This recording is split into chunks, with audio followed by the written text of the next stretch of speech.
Yeah. Yeah. Yeah, yeah, yeah, yeah, yeah, yeah, yeah. Yeah. Shake it, but get pointing out all the lies. Putting the scripture right in your eye. The Bible guy, he reads Hebrew and Greek and shows you that your book's not unique. The Bible guy, he turns through the pages until every Christian rages. The Bible guy, watch one time and you're hooked. Now let's watch why the Christians get cooked. The Bible guy.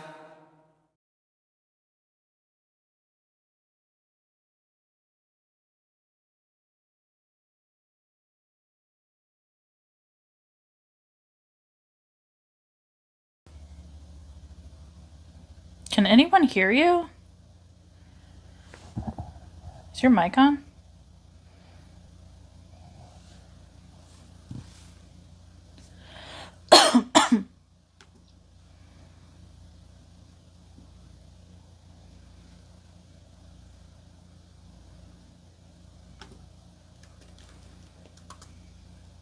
Okay, you can hear me.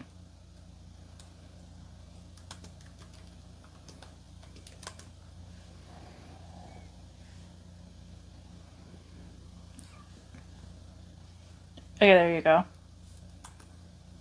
Well, I heard a clip at least. Talk. Check 1, 2, There- 3. Yep, you're good. Yeah. My voice mod thing it bugged out for a second. But everyone, tap that screen. Everyone, share the live with those you love, with those you hate, with your friends and with your enemies. Let's try to get the word out there so we can have some interesting conversations about the Bible is bullshit, Christianity is false, Jesus is dead. And it looks like we already have a whiner in the comment section. Mr. ITZ Leighton says, "Block me. I'm not going to." You can either walk your ass out of this live, or you can just sit there and keep complaining. Anyways, everyone, make sure you're tapping that screen. Tap that screen like Jonathan wanted to tap King David. Tap that screen like the Romans tapped them nails into Jesus. Today is Wednesday, July the 1st. And yes, I will be live on the line this Saturday on the 4th of July, everyone. So if you don't feel all that festivitied this Saturday, you can watch me on the line.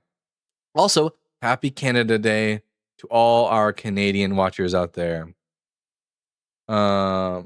Absolutely. What is that, Peggy? Yes, if you're on YouTube right now and you're looking at the side of the screen, that is our Lady Peggy, our Savior and Lady Peggy, the god of the goddess of the Gapes. I'm never festivitied. Well, there you go. Then you can watch me, Velvet. So how's everyone doing today? We looks like we were gonna guess. Marquezus, are you at least 18 years old? Yeah. And what pronouns do you go by? Hershey. Oh, that's right. You were the one who lied to me yesterday. Don't lie to me again. What I lie about? You tell me that your pronouns were her and she, and yet you said that you were a man. So you lied. How's that to a us. lie? Because how's that a lie? You're going to men go by. Are you going against what I am? Marquise, I'm not going to put Are up you being with you. sexist? I'm not going to put up with you today, bud. You can stop lying to me. Then don't go against my pronouns. All right. It's not your show. You don't have to be up here. And our first song of the day. Hey, I wrote you a song! It goes a little something like this! Fuck you! All right. And nothing of value was lost. I agree. I hereby grace this live with my glorious presence. Hello, Glitter. Jam says, wow, so you believe the Roman writers, the Jewish writers, and the Syrian writers of that day? What? Jam? Bring me up so I can apologize. You know what? I will give you one chance and only one chance, Marquise. And if you do not do so, you will never be able to come up here because I will just block you. So, don't be a liar. Tell me what your pronouns are. Hershey. All right. You're going to block now. Bye. Anyways. How pathetic. Unless you count the Dead Sea Scrolls, then your statement might be true. What statement?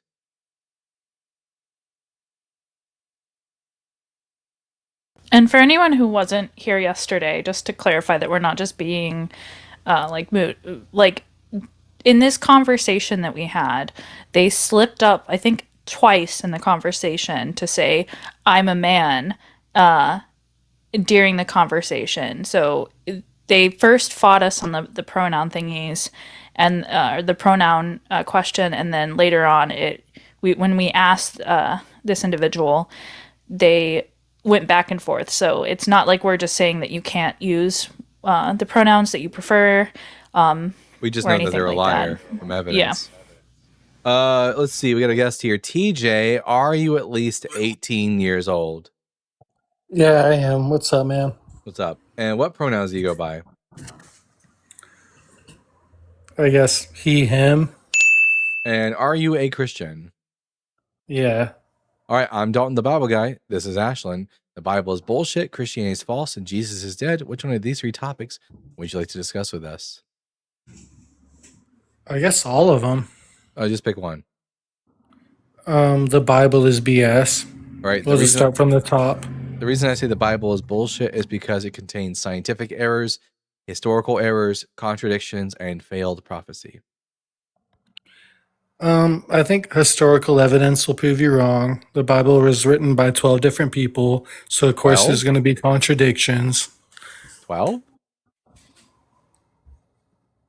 12 disciples? You think that the entire Bible is written by the 12 disciples and just the 12 disciples? Yeah, that's the mainstream. Of course, there's other people who've written about Jesus, but You are the first and only person I've ever heard say that. really? Yes. That's crazy. That's Yeah, not- that's 12 not- disciples. That's not even what most Christians say. Most Christians make the claim without evidence that 40 people wrote the Bible. In reality, we don't know the number of people who wrote the Bible. Also, the 12 disciples, how did they write the books that were written before they were born? No, that's not true. Mark, Matthew, Luke, and John, they lived with them. Did they write the book of Genesis? No, that's Old Testament. Okay. So now you're actually talking about just the New Testament now. Yeah, I don't know Okay. who wrote the Old Testament, honestly. Yeah, we don't know who wrote the Gospels either. They're anonymous works. Well, they put their names in there. They didn't. Where in the Gospel of Matthew does it say, and a happy Hanukkah, yours truly, Matthew? Well, we have a name account for the 12 disciples. No, and where does the Gospel of Matthew claim to be written by Matthew? It doesn't. All right, so I don't have any reason to think Matthew wrote that Gospel. What about Mark? Does the Gospel of Mark ever say that's written by Mark? But it's their names claiming that they lived with Jesus. No. Historical Wait. evidence claiming. When do the Gospel authors ever claim to have lived with Jesus? Where in their text do they say this? I don't know. They don't. So we actually don't know who wrote the Gospels. In fact, for the majority of the books of the Bible, we have no idea who wrote them. The only verified authors would be the 7 epistles of Paul, and then someone named John wrote the book of Revelation.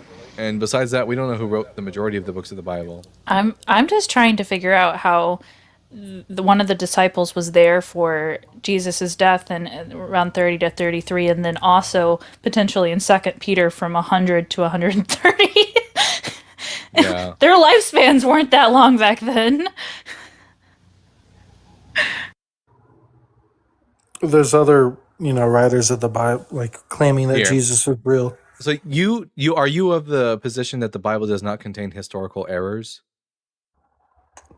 No, I feel like it was written by 12 different people, so of course there's going to be Errors. contradictions. Yeah. So it's not, you don't believe that this book is divinely inspired. It's what? Divinely inspired. Honestly, no. It's just people, eyewitness testimony that lived with them and read about the things they've done. Except for it doesn't say it's eyewitness testimony written by anyone who knew Jesus. You're just making that up. It's not. It's written as a biography. It's written as a by people biography, that have but lived- yeah, but the books never say that they knew Jesus, or that they lived with him, or that they anything like that. they did though. But you don't know Okay. that. How do you come to that conclusion? Let me know.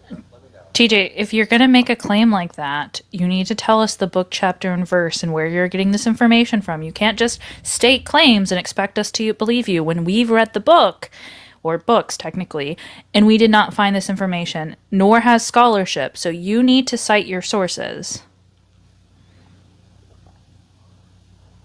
I guess just the Gospels. Where in the gospel? Where in the Gospels? Book, chapter, verse, meaning the book that you got it from, the chapter of that book that you got it from, and the number of the verse.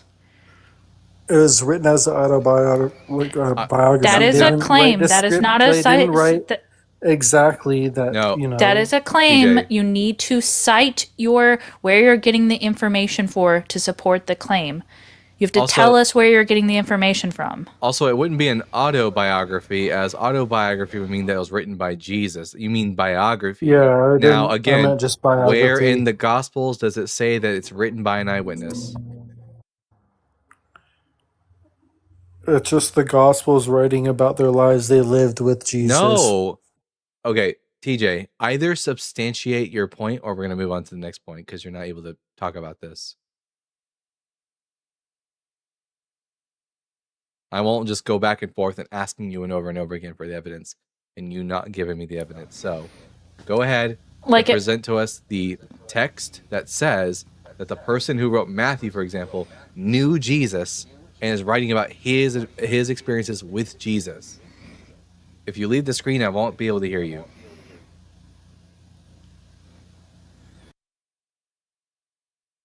TJ, I will give you 1 minute to come back. Unmute yourself. You gotta hit the microphone button at the bottom of the screen. There you go. I know. Yeah. I'm back. Okay. Provide the text in the Gospel of Matthew where it says that it was written by someone who knew Jesus. Otherwise, we're moving on to the next point because you can't debate this topic. I guess let's just move on to the next point. Right. I don't think you're going to do much better with this one. Christianity is false because the Christianity makes the claim that Jesus is the Messiah, and yet he did not fulfill any prophecies about the Messiah from the Old Testament. Why would so much historical figures write about Jesus if he didn't perform miracles? They didn't say anything about performing miracles. I said fulfilling prophecies. TJ, are you under the influence of anything? Because your responses aren't making sense for what we're saying. Like the way that you're responding back is.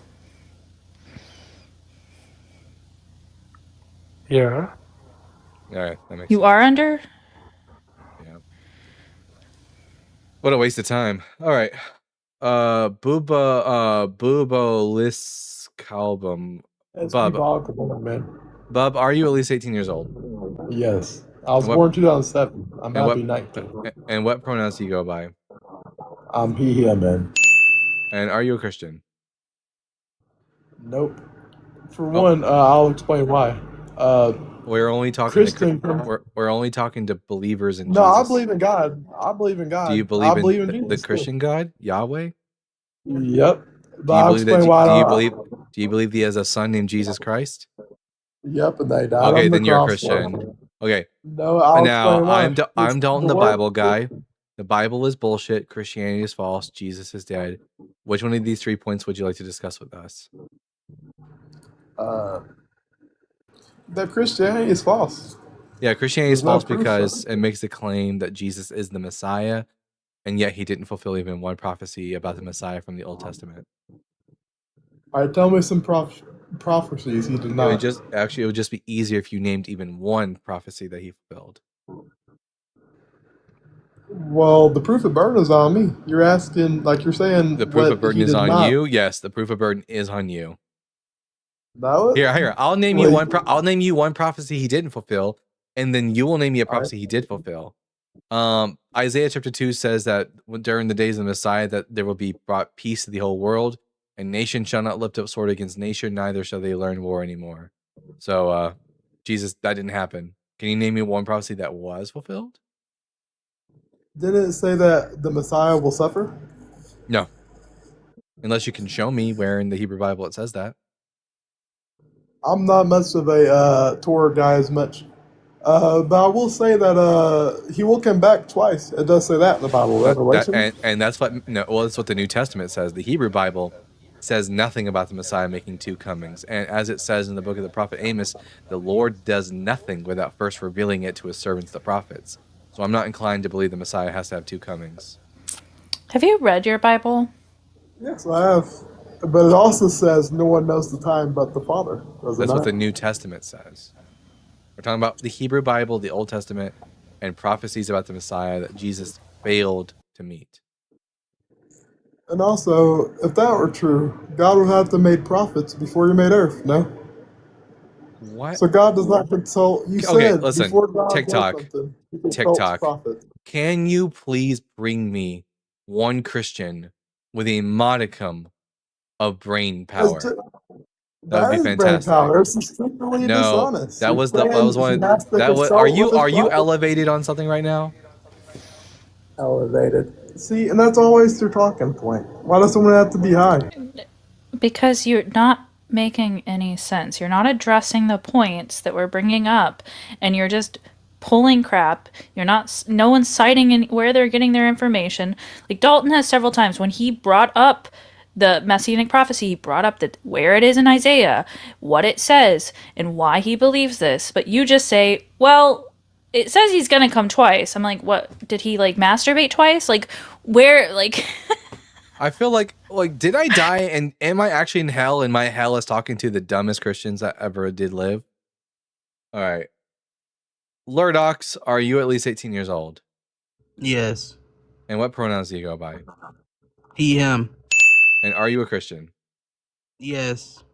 All right, please be for the love of God, please be smart. The Bible is bullshit. Christianity is false. Jesus is dead. Which one of these three topics would you like to talk to me about?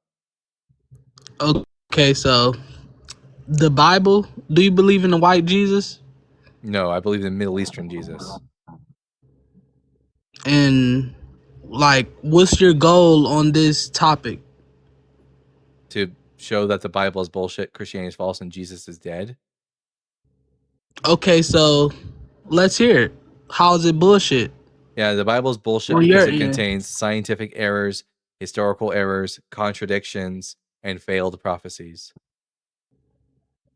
Did you read the whole Bible? Yes. Do you explore Bibles to know that? Yes. And well, from my perspective, I am an Israelite.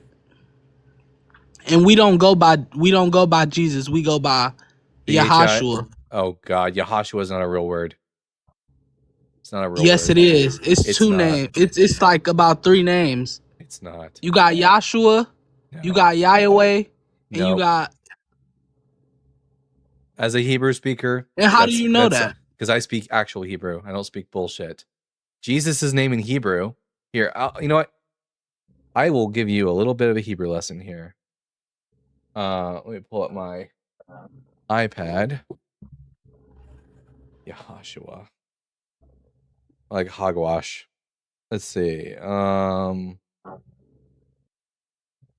see.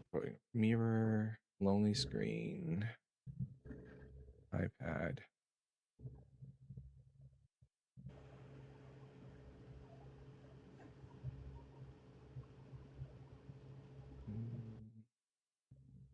You don't speak actual Hebrew, don't? You bet your ass I do. Dwayne the bathtub.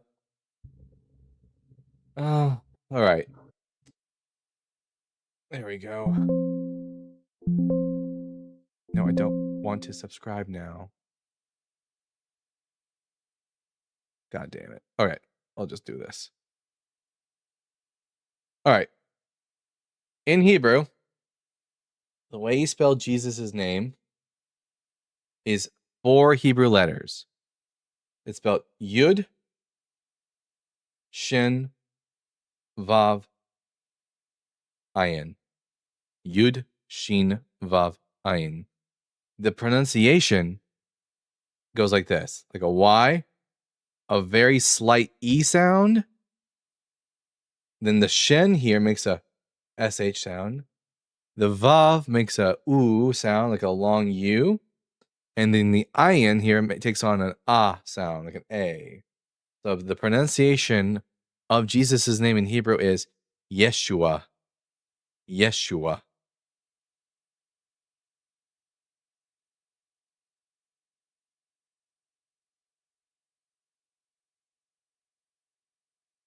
You understand? You've been muted this whole time. Yeah, I get it now. I probably couldn't pronounce it right, but it's about three names actually, because you got This the is you one got the name. Father, and then you got the Son. Yeah, God's name in Hebrew, Yud He Vav He, is pronounced Yahweh. That's what I said from the beginning. No, you did not say that. I said Yahweh. Yahweh.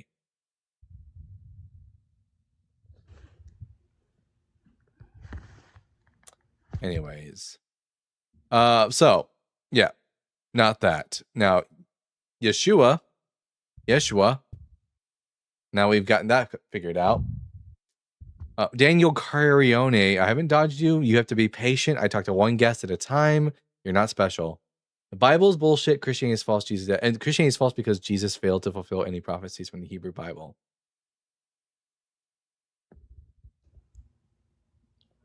Well, yeah, because they took stuff out the Bible and they put what. They who?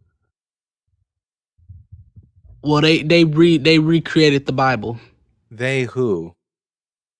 I don't know, but it was. I forgot who it was, but it was somebody. It's always some vague they. It's responsible for all the bullshit that no one likes. Which one of these three topics would you like to actually address me on? And where did you get all your information from? Scholarship, biblical scholarship. Right, but have you talked to the Most High yourself? No, because he doesn't exist. Yeah, on this app, we've definitely talked to people who are the Most High. Actually, that is true. That is actually true. Ashland's right. I've talked to 3 people today, and one of them was definitely the Most High.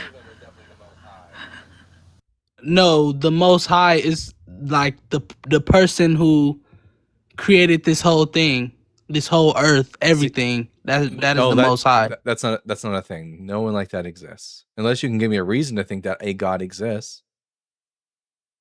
Because he keep you up every day. He does. He's the reason you here. That's not the reason I'm here. He's the reason I'm you here. My parents are the reason I'm here. What about spiritual though? Spiritually, I don't believe in spirits. Spiritually, your parents didn't bring you here. I don't believe in spirits. You have a spirit. How are you? You?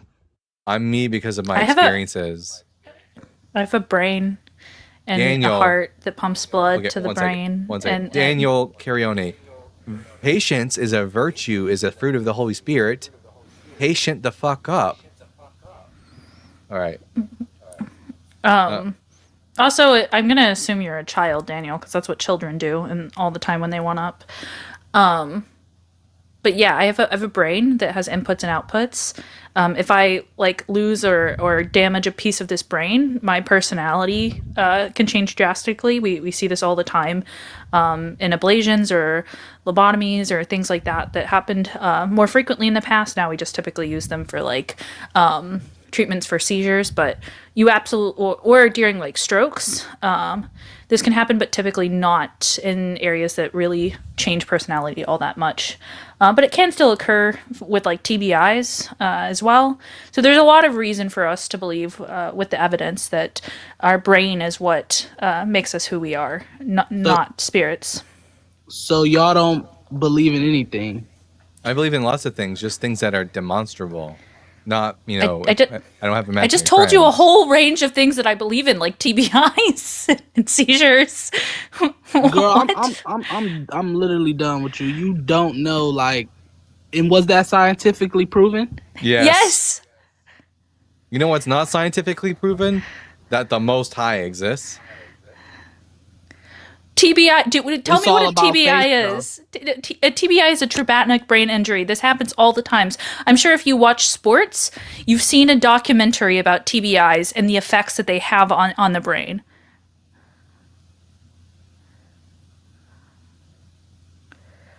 Oh, he left. Oh, he ran away. He ran away. All right, now the impatient Daniel, I'm sure is going to be a very constructive conversation. Daniel, are you Yeah, at a least very 18 years constructive old? Conversation. Yes, I'm turning 19 next week. And what Next pronouns do you month, go actually. by? What? What pronouns do you go by? What pronouns do I go by? Yep. Oh my gosh. I go by him. And are you a Christian? Hold on. Yes, I'm a Christian. What's the average term of a mortgage? All right, I'm not here to debate about that. I'm here to debate about what you guys believe I'm in. trying to verify your age. What do you guys believe in? What's the average term of a mortgage? Oh my gosh, shut up, please. Like, What's a W-2 form? bro, the Goyams are attacking. Oh, yeah. Goyim. Are you going to pretend to speak Hebrew now? Is that That's what you're about to us. do? No, they're it's a slur. It's not a slur. That's it's a slur, Dalton. Yes. Goyim is It's factual. the way the way that they are using it is Oh. is as a slur. Oh well. I couldn't care less. He's a dumbass, and he waited all that time and was impatient just to be a petulant little shit. Miss Dior, are you at least 18 years old?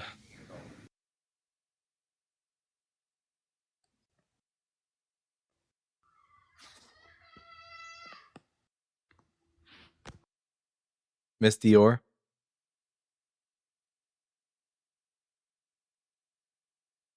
Hello?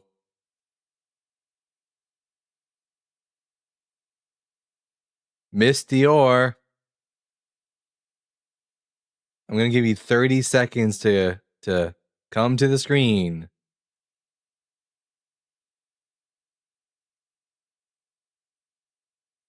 $20, $19, $18, $17, $16, $15. All right. Beef Tallow, are you at Hello? least 18 years old? Yes. And what pronouns do you go by? He, him, his. And are you a Christian? Yeah. All right. I'm Dalton, the Bible guy. This is Ashland. The Bible is bullshit. Christianity is false. Jesus is dead. Which one of these three things would you like to talk to us about? I wanted to talk about the Bible being BS. Right? The reason I think the Bible is bullshit is because it contains scientific errors, historical errors, contradictions, and failed prophecies. Okay. Let's start with the scientific error part. Is this just referencing the Genesis story of creation? Not just that. It's also like the shape of the earth is a big problem in the Bible. Okay. Do you think that the Bible teaches that the earth is a flat earth? Like, Yes. do you actually go by that interpretation? Yes. Does it say those words? Yeah, it uses the word circle to describe the shape of the earth, and circles are flat. It also describes the earth as being shaped like a clay seal, which are flat. Okay. Yeah. So sure. So you say like these statements are alluding to something that's not 3D, that's is not multidimensional, that it's something that's just completely flat. Now, do you believe that Genesis is meant to be a scientific narrative? Do you think that that was like in the mindset of the authors? I think that the authors are trying to convey to the audience how they think the world works. They don't have a concept of science quite yet, but this is how they thought that the world functioned. Right. Yeah. So somebody saying like, this is how I think the earth functions, I wouldn't say that that is scientific literature. I think that's just, this is what we think, this is what we know. But that's not necessarily the purpose of the book, right? Like if I'm writing a text and go ahead. The purpose of Genesis is to tell us how things come to be, including how the world came to be. And it's incorrect on how the world came to be. But I don't agree. I don't agree with that presupposition you just had, that that's the purpose of Genesis. It's literally all about the origin of the world, Yeah. the origin of mankind, the origin of the people of Israel, the origin of different nations. The whole book is centered on origins. Sure, origins, yeah, of well, actually I don't even think it's just based on origin. No, I think the purpose of Genesis is to demonstrate the life of not only Abraham but also Noah's the people in the time of Noah, and how these people end up becoming corrupt, and how they need to trust in God in order to go from a corrupt state to a righteous state. That's I think part of it. that is the purpose of it. That's part of it. But do you not believe in Yeah. Adam and Eve, that they existed? I don't know. So I would say I'm agnostic on that question. But Fascinating, because I mean, why does Jesus come to save us? why does he come to save us? Because we're in a fallen world. And how did the world become fallen? Yeah, it talks about through the sin of one man, the world went into sin, and then through the righteousness of one man, the world was redeemed. So right? if that one man doesn't exist, what then? If he doesn't exist, what then? I mean, I guess you could say that. I mean, you could say it's like not. I mean, I don't know. I don't know, man. It could have been multiple people's sin. I mean, like I don't think it's just Adam. I think like Eve also sinned. So Paul was wrong when he said that through the sin of one man, sin entered the world. No, I don't think he's wrong. When Jesus said that in the beginning he made them, male and female, referencing Adam and Eve, is that a true statement or a false statement? I think it's a true statement because that's what's written in Genesis. So there was an Adam and Eve. Sure. All right. Do you think it's possible for the entire species of the human race to come from two single individuals? Yeah, I think so. It's impossible. There's not enough genetic information in one man and one woman to populate the world. We would have died off as a species. Well, first off, like, I don't think Genesis is making claims necessarily about the evolutionary process. So I think the evolutionary process can coexist with two human beings. Like, for example, we didn't have humans, even in the evolutionary model, we didn't always have humans. It seems like There the was only- something that came it seems before like humans. it seems like the parts that are real are the parts that are, aren't scientifically false, and then the parts that aren't real are the parts that are scientifically false. Seems like we're just like seems kind of arbitrary how we're choosing what parts of Genesis are true and what parts aren't. No, I don't think it's arbitrary at all. Like, I think, we have multiple narratives of like a flood story that are extra biblical. We have creation stories that are also extra biblical. I think that this is just society's way of saying this is how we think things came to be. But that doesn't mean that we have to read it hyper literally. So is Abraham's story literally true? Yeah, I think so. Is the Tower of Babel literally true? Sure. Okay, is Noah's story literally true? Well, it depends on what you mean by literal. Do you mean like, was it a global flood? Yeah, like what the text says. Well, it doesn't. I don't know if it uses. Cold Does it say the word haaretz. global? Cold Say it haaretz. again. Cold haaretz. Yeah. The waters covered all the earth. Yeah, I would say that was in relation to what they know of the Earth, because I don't think that the author knows about the Americas or knows about multiple continents Does that it they haven't matter been what to. the author knows if this book Yeah. comes from God? Well, no, the book I don't take the position that the book flew out of the sky and came from God. But I doesn't take the position God that human beings dictate actually the wrote it. But okay, who's the author of the book of Genesis? I believe it was Moses, but it could have been someone else. You think it's Moses? And where did Moses get this information from? I think Moses, it could have been a conglomerate of things he heard from others, and not also from I would Yahweh. say under the. Well, no, I think that Yahweh can. When we say Yahweh inspires, I would say that it means that he leaves signs, and he leaves data and information from multiple cultures that we can put together This seems extremely into ad one hoc. story. Yeah. Why? Because it seems like we're just making up answers as we go, as opposed to the fact that historically speaking, people understood Adam and Eve to be real people, and that the Garden of Eden was a real event, and that the flood was a global event. And now, when new information comes out, now we're post hoc just reinterpreting the Bible, renegotiating with the Bible in order to fit our new upcoming worldviews. No, I don't think so. I think that's just isn't it being realistic? Like the people who wrote that, they don't know about America. I think the most realistic thing is that these are just myths. That Abraham didn't exist, Moses didn't exist, Adam didn't exist, Noah didn't exist. That these are fictional stories written by a Well, people group. that's not reasonable because you not? can't know that. I don't have You any can't reason. just assert something that you well, don't know. I have good reasons to think that the Jewish people don't descend from a man from Mesopotamia, considering that all of the data seems to be pointing in the fact that they were just another group of Canaanites.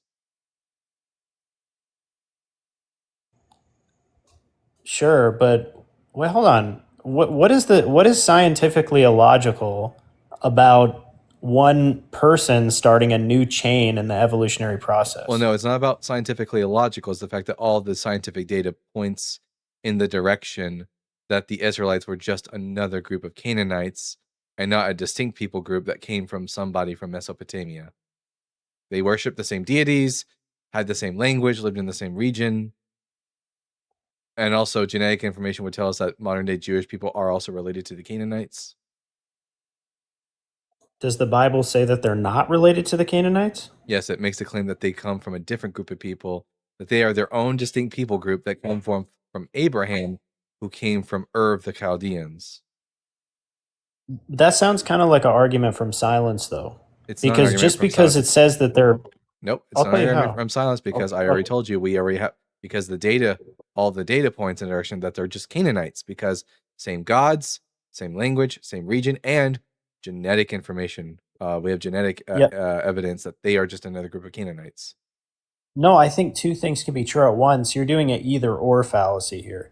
So just because it says that they come from one man, right? And he's from Ur of Chaldea does not mean that there isn't genetic crossover with the Canaanites. That's not addressed in the text. And linguistic crossover, and that they worship the same chief deity. Yeah, all of that could be simultaneously true. So Abraham came things can go to on. Canaan, shacked up with the Canaanite, even though the text says that he had a sister from Mesopotamia he shacked up with. That he adopted the chief deity of the Canaanites, adopted their language and their alphabet, and just dwelled in their region. Well, you're stretching it a little far. That's not the claim. The claim is that there's genetic connection, not that they have to do all the same practices. No. They have the same language and the same alphabet as the Canaanites. And they also worship the same chief deity as the Canaanites. Okay, sure, if you want to take that, but the point is it's not an either or. You're taking something just because it's not written explicitly in the text, and you're assuming therefore it cannot be possible. No, That's I'm a saying stretch. that we have no evidence for Abraham's existence. Okay, now you're just shifting the goal. But now it's about him not existing at all. So I don't know, man. Nope, I don't know where that's you're why I going with started this position with. I don't have any reason to think that Abraham existed, but I do have tons of evidence that the Israelites were just another group of Canaanites. Well, hold on. The very existence of this people at all Is evidence of what? Do you have any evidence for your claims, or are you just like throwing spaghetti at the wall and seeing what sticks? So, Bible guy, what I would say is the very existence of those two groups of people. I know I'm a would woman, actually- and you don't like would talking to actually women because show you're a that, Christian. But I did ask you a question. Yeah, her name's not Bible Guy, just so we're clear, Beef. Like, when Ashlyn says something, and then you just say, oh, anyway, Bible Guy, do you Yeah. not see how rude that was? Well, it is a little rude to also like interrupt a conversation. I'm the For- co-host. She's part of the conversation, you dick. She never didn't joined in the beginning. She didn't interrupt Jack. She's here on the panel. Are you blind? Are you not? Are you just stupid? Or are you blind and stupid? What is it? Are you okay? Did you take your medication this morning? All right. Beef. Yeah, you've lost privilege to be up here. I DM'd you, by the way. Could you check that really fast? Yeah. God, as soon as a woman talks, what the fuck is wrong with Christian men in the comment section? Could you please let me know what the fuck is wrong with you?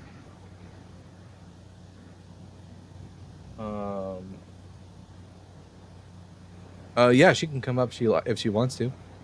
Empress, yeah, you can request up. Rosen69, are you at least 18 years old?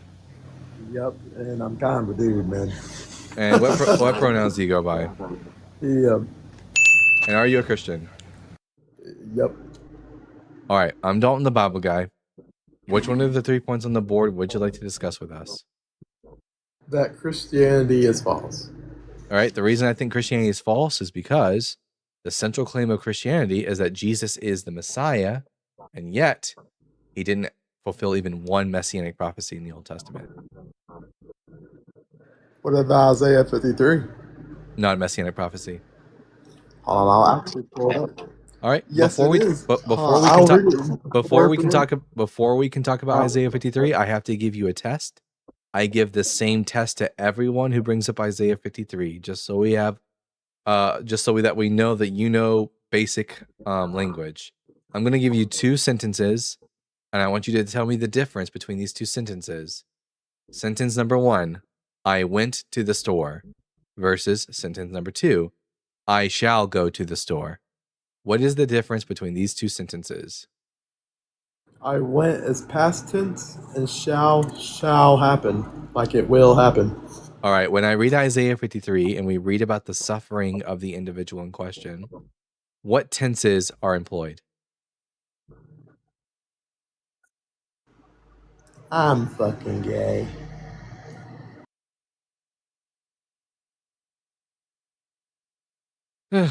Weak. Also, hi, Empress. Hey. Good. How are you? I'm doing all right. I missed the original one, but yeah, I brought Empress. I wanted to invite Empress up so we're not just like yelling at a black individual as 2 white people. Oh. I just wondering, where are all the good guests at? Why can't I just get one? Why can't I have one? Is there something wrong? I'm not allowed to talk to a smart Christian. What's going on? Stella.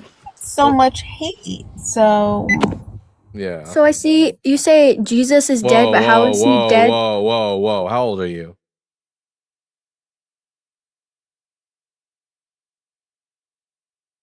How old are you? Answer the question or I'll drop you. Your mic is muted. There. Oh, sorry. How old Why? are you? Oh, that's all I need to know. We do not talk to children. That's for why. multiple reasons. TikTok terms of service, first off, and it's weird to talk to children on the internet for so many different reasons.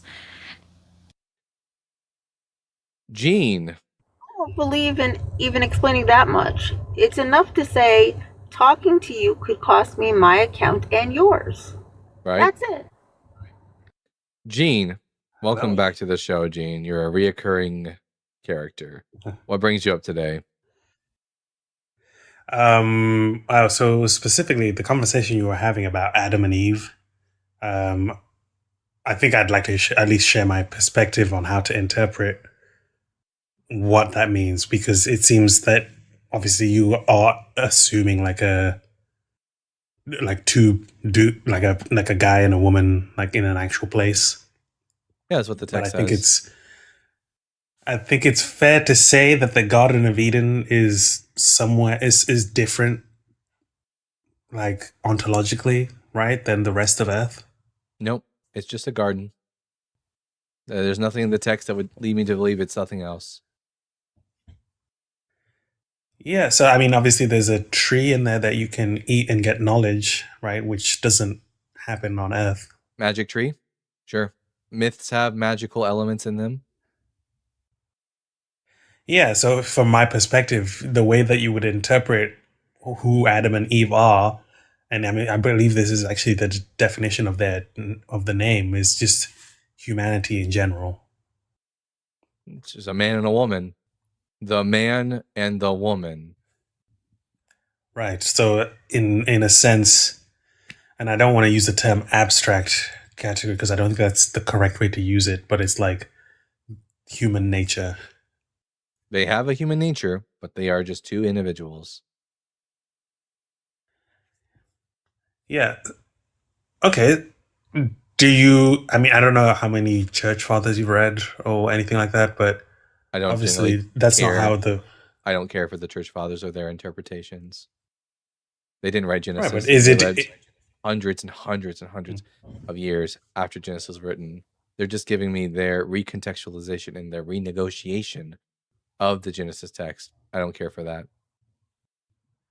right, but I think it's important, or what was important for me was the way that they were being interpreted by the people that were writing and reading Yeah. at in the earlier stages. If Make- I wanted to know what early Christians believed, I would look to see what the church fathers said. But if I wanted to know what did the authors intend, I'm not going to go to the church fathers.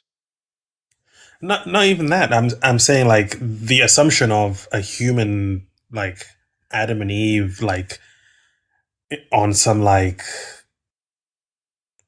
in an area that we can pinpoint on a map.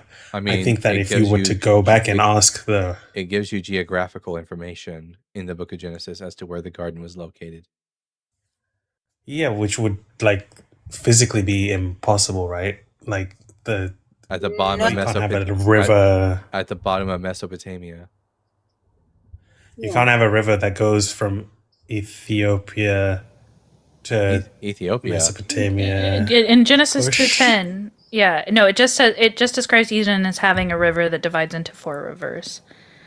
A river Yeah, flowed I out of don't think Eden those to are- water garden, and there's a divided became 4 rivers. Right. Like, where's Havilah? Like, yeah, I don't think that's talking about like geographical locations. Why not? Just because you don't know where they're at? No, because I believe that the ancient people had access to abstract concepts that they were trying to communicate. There's no evidence in the text of Genesis that that's what they're trying to do. They mention real places and real rivers too. The Tigris, the Euphrates. Yeah, These are they real do. rivers. So why would I not think that Pishon is also not a real river? Yeah, I mean, because the cultural context is like what they're trying to communicate to each other is This is where this humans is the come source from. of life, right? Yep. Right, but it's Yes, not a and physical location. Well, the entire text seems to make it sound as if it's physical. A garden which is planted, and you can stand around the garden. You can pick the fruit off the trees, and you can eat them. It's all physical. Ancient peoples, Yeah, like ancient peoples created myths, and those myths took place in real places. They had magical elements, but magic wasn't seen as something else other than part of the physical world. Also, like rivers split, merge, like dry up, they change all the time. So just because they may not exist now and we may not know, like that's still a good possibility. I'm not saying that definitely is it, but this seems to be like one of the proposed possibilities. Like just a real locations who just geography changed, or like an ancient landscape from early Mesopotamian history. Like those are very probabilistic. so. An analogy I would draw, or another example to point to that I think makes my point is like Mount Olympus, right? Like, which is I know is like an actual mountain, and obviously there were people living at the time would have been able to climb that mountain and would have not seen Zeus there, right? But they said that Zeus lived at the top of Mount Olympus. Yep, the common Right, folk would have thought that Zeus lived up there. The gods are just invisible.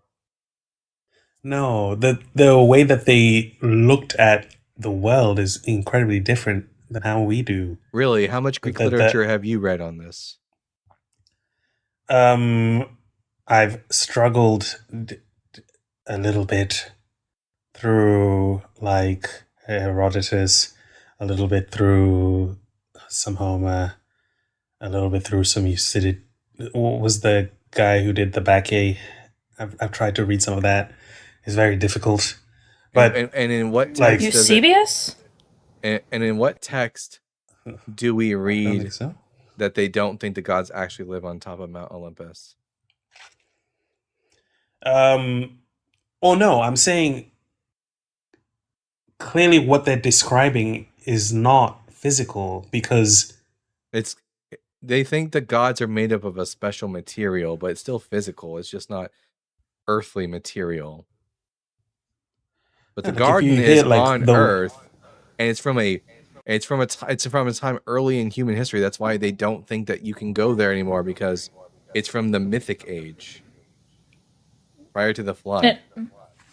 And why does it like in Genesis 3 then move on to like note real reasons that like, oh, the man tills the soil, the woman has pains in childbearing, like it doesn't make sense in any way.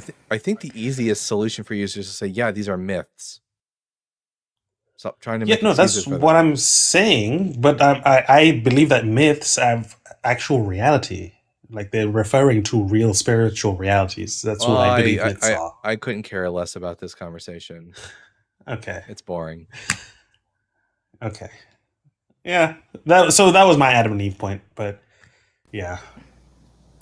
Can you like? There's no. You can't demonstrate that. You're just like, oh, what if? Like, if I what if in one hand and I spit in the other? You know, it's very clear which one's going to fill up faster. Yeah, but obviously, like, Let's talk about something of entire actual. framing of- Let's talk about something of actual Okay. actual substance. Oh no. Have you got any prophecies for us fulfilled by Jesus yet?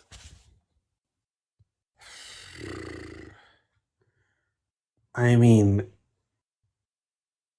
when I look at prophecies that were talked about, right, like the 70 weeks of years is probably the only one that I can think of that would make sense to say that. And when do the 70 weeks Actually start happened. according to the book of Daniel and the book of Ezra? Like I said, that's so high above my level to maybe you could explain. Well, I mean, the book of Ezra tells us that it starts with King Cyrus, which took place in 538 BCE. Take 490 years later, it doesn't get you to the time of Jesus. Wait, so Cyrus would have been like, because they were out in 586. When were they back by Cyrus? I don't remember that. 538 to 539 BCE is when the Jewish people were released by Cyrus, when Cyrus declared to them to go and rebuild temple in Jerusalem. So that's when you start the counting, according to Daniel. And then you add 490 years later, it only gets you to around 46 BCE. Huh, okay, I mean, that's not that bad, in my opinion, but, like, again, this is above my pay grade. This isn't horseshoes and hand grenades, though. You can't just get it kind of close. If it's not during the time of Jesus, then it's wrong. Like 40 years we're talking about? 40 years before Jesus is even born. Which is also 70 years before he's actually crucified. Yeah, I mean, I can see your point. I mean, to me, that's pretty close. And like I say, that when it comes to counting, I don't even know how you're getting those numbers already. Like, it's above my pay grade, so... Here, let's present us a But I prophecy. do believe that that's pretty close. What about a prophecy you actually do know something about?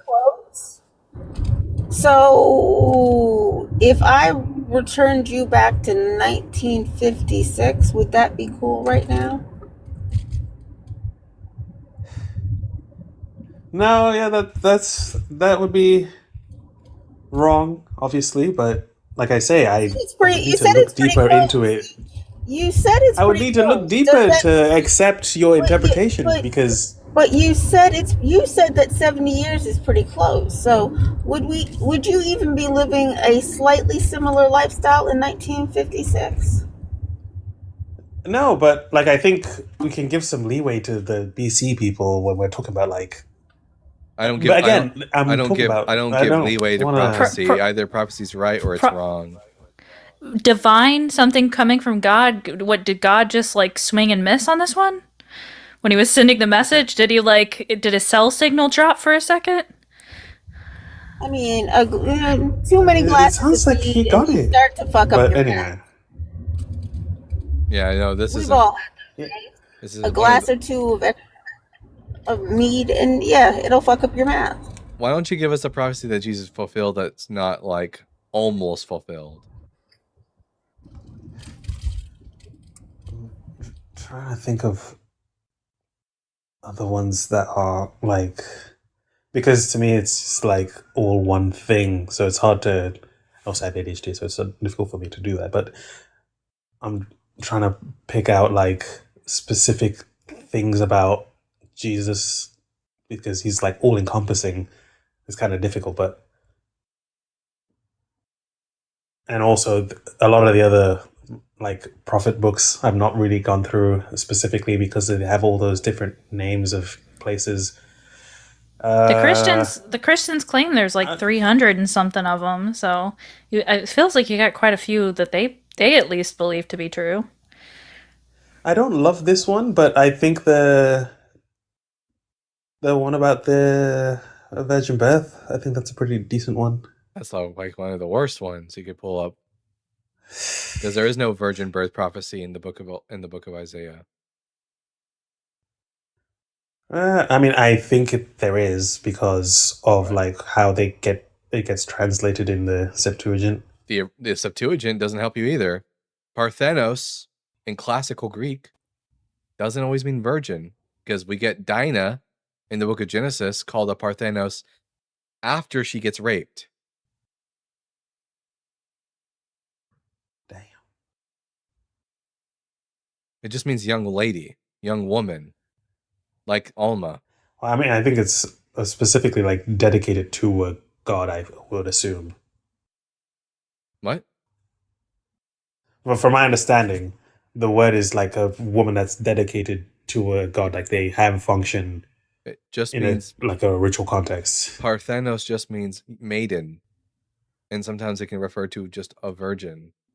No gods needed. Did they have nuns back then? They had Vestal virgins, but like just because you were a virgin doesn't mean you were a Vestal virgin dedicated to the goddess. Are you thinking of the term Parthenon? And Gene? just a curious I question. think so. Quick question. Yeah, Would a Vestal virgin have been a married or engaged woman? No. No. Yeah, that's what I was thinking. Yeah, obviously, once you hit puberty, you can't fulfill that role anymore because you're unclean. So they marry them off.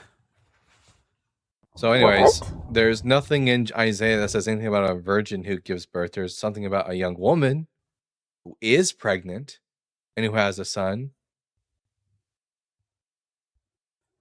Okay, you don't think that any of the prophecies about the nations coming to Yahweh, there's any fulfillment of that has happened? Nope. Okay, yeah, I feel like it says that the nations will. I could try and find other ones, but we look at these things so differently. Yeah, I just go by what the text says. And just to be clear, you're probably thinking of the Parthenon because in later Greek it was a term for virgin, but it's just really directly translated to like unmarried woman's like room for virgins, and it was for Athena, I think. Yeah, Athena. And yeah, so you're thinking of a much later use of the word Parthenos, specifically for like I think probably the Parthenon.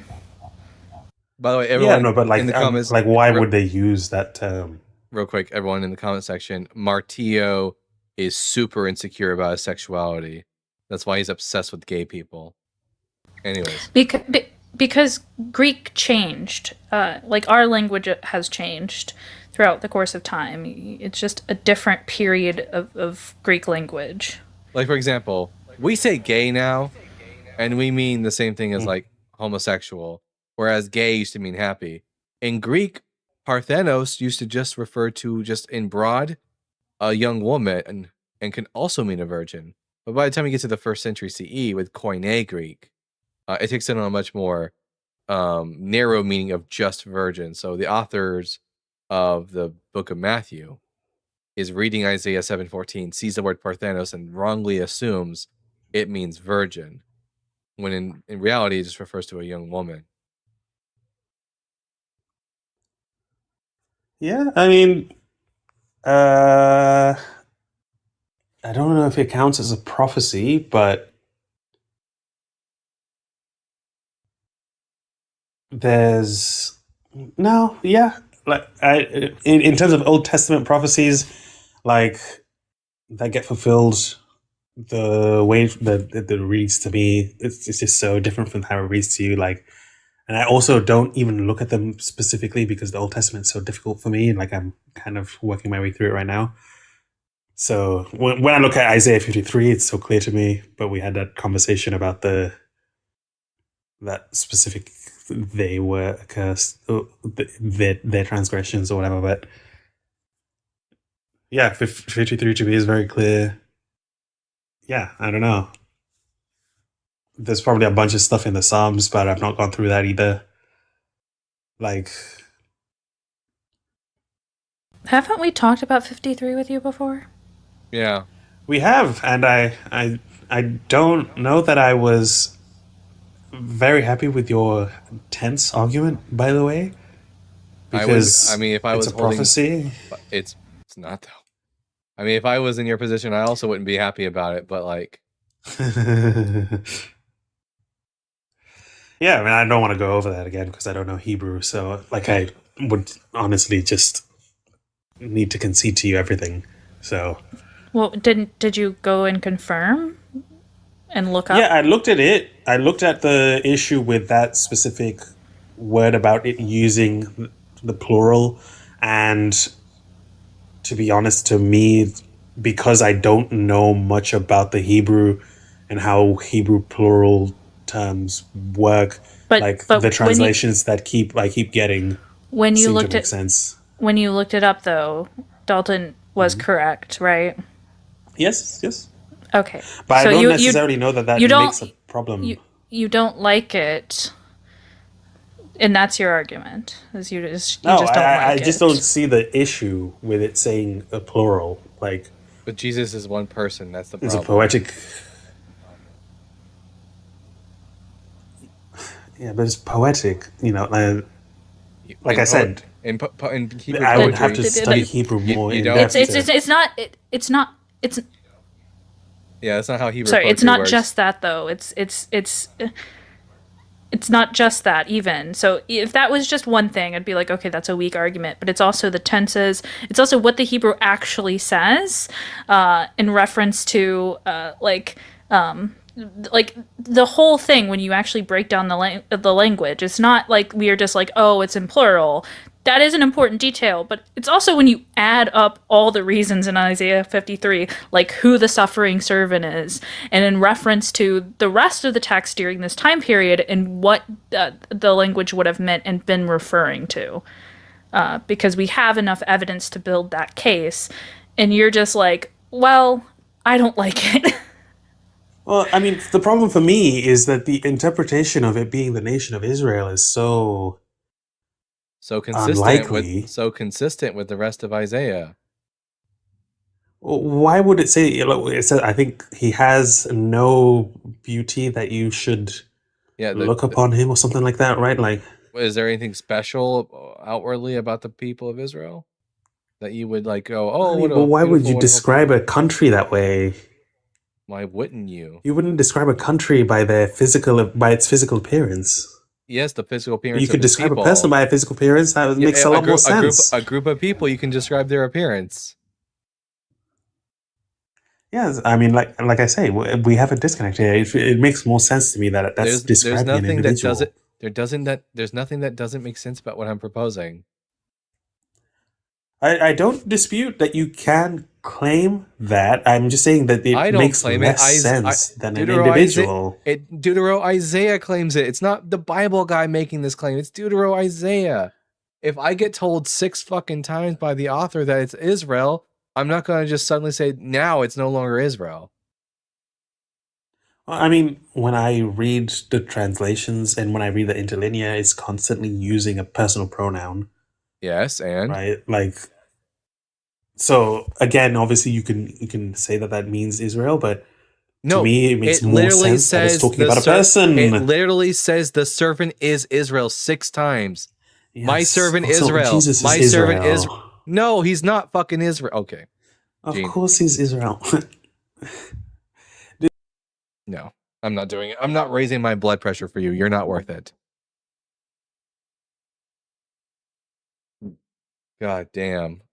Like, I can't imagine being in such a position where I have to bend over backwards in such a way to make this work. It's so infuriating. I'm not doing it. Everyone, make sure you tap that screen, share the live with those you love, with those you hate, with your friends and with your enemies. Let's get the word out there so we can have interesting conversations that don't make me want to jump off a bridge. I'm going to do a quick restart and then hopefully we'll get some Christians in here. So here we go.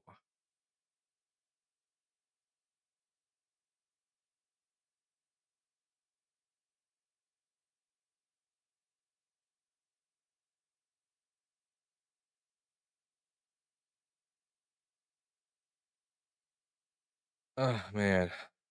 This is why I don't think I could ever be a professor. Because I will slap around my students.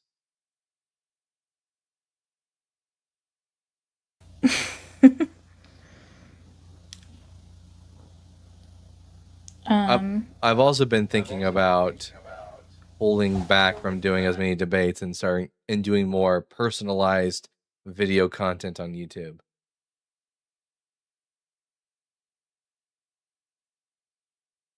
I need headphones. This is risky to listen to at work. I will try and not say very nasty, grotesque things. Although, guys, listen, I recently learned that Ashland has a secret talent that she randomly showed me today, and that she can sing the Star Spangled Banner with her mouth closed. Oh, are you trying to get me to demonstrate? No. I think everyone can use their imagination. Are you sure? I can do it. You know what? Fuck it. Go ahead. Just do a couple lines.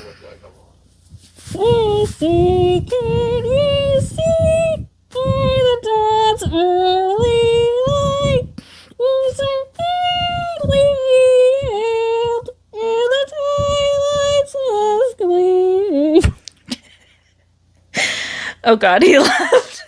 He just left me stranded in the middle of that. What'd that mouth do? It do that. Roseanne Barr. Well, that's a random thing to put. What am I witnessing? Pure talent. They actually had someone in America's Got Talent that did that. Or was it American Idol? It was one of them. Because I was like, wait, I can do that too. It's like ventriloquism. Yeah. Here, I think I'm going to change the topic. There's circumstances surrounding the discovery of that talent must be interesting. Yeah, I just closed my mouth and then I was humming and then I started saying words and made a discovery, and you could shut me up for a week after I learned that. There you go. Oh, wow. Roseanne Barr famously sang the national anthem in a baseball game and did a horrible job. Oh. Ouch. As Forrest Valkai says, I don't take myself that seriously. Oh, samesies. Arizona Mike, howdy partner. Good to see you out there.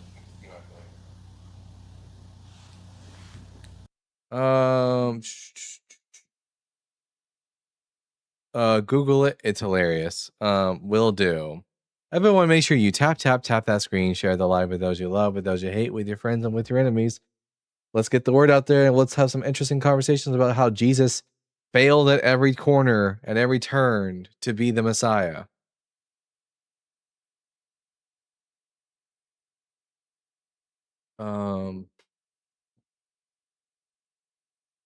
If there's one group of people I wish could stay off the internet, I would ban from internet, it would be incels.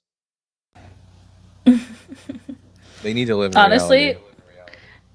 every time we get on and like I'm talking to you beforehand, where you're so happy-go-lucky, and then as soon as the first bad guess comes up, you're like, your mood shifts. It's so. I just lose so much faith in humanity talking to these Christians. Like, just people are just so dumb and dishonest. It's insane. Oh. Fergie singing the national anthem at a basketball game was a mess. Oh. People should just stop trying to be extra when they sing the national anthem. Just sing it. Stop being extra. Song. It's a lovely song, but when they try too hard, it's so cringe.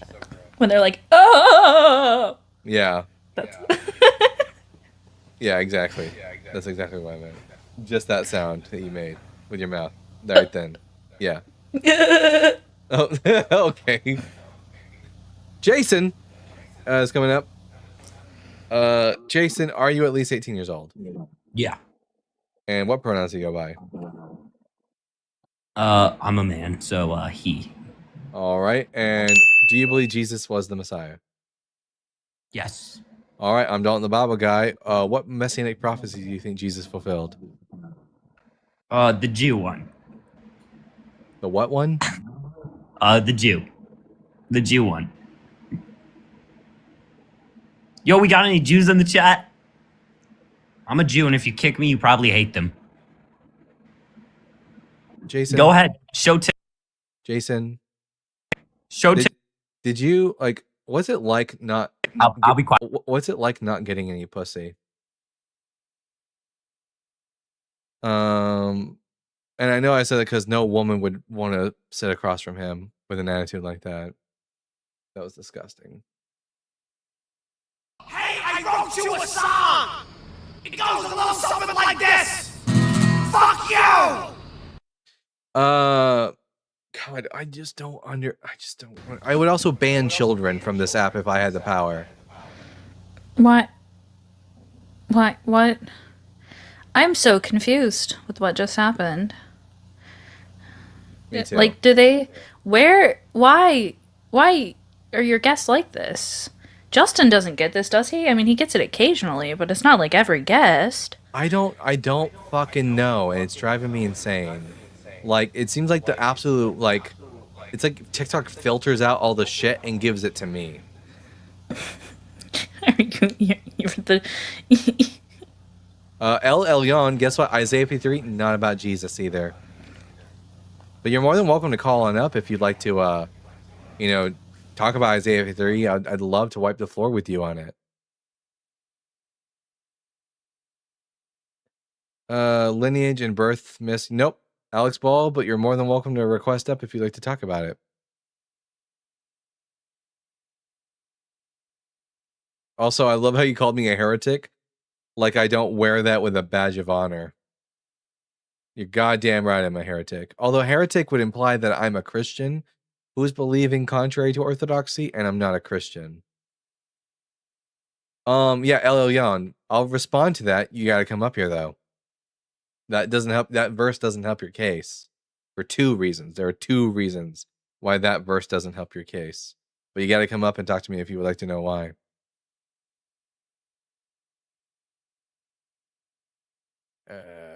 Also, crucifixion, death, and resurrection. Nope. Well, Alex, no one gives a shit. Here, El Elyon, watch this. Both Alex and El Elyon.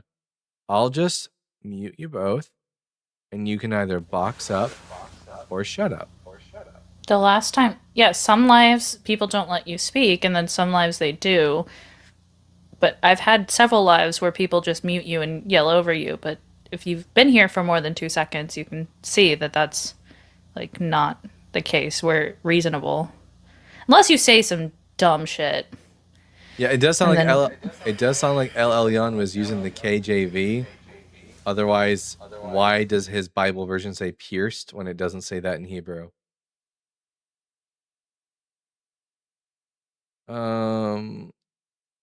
I say dumb shit all the time. Never get muted though. I mean, it depends on the dumb shit you say. It's a tired shtick, unless you have something original not out of the Atheist Handbook, maybe. There is no Atheist Handbook. And not Jay, it's kind of ironic for a Christian to tell me to be original when all y'all do is recycle ideas. Wait, there's a handbook? Right? No one sent me one. Where's my handbook at, god damn it?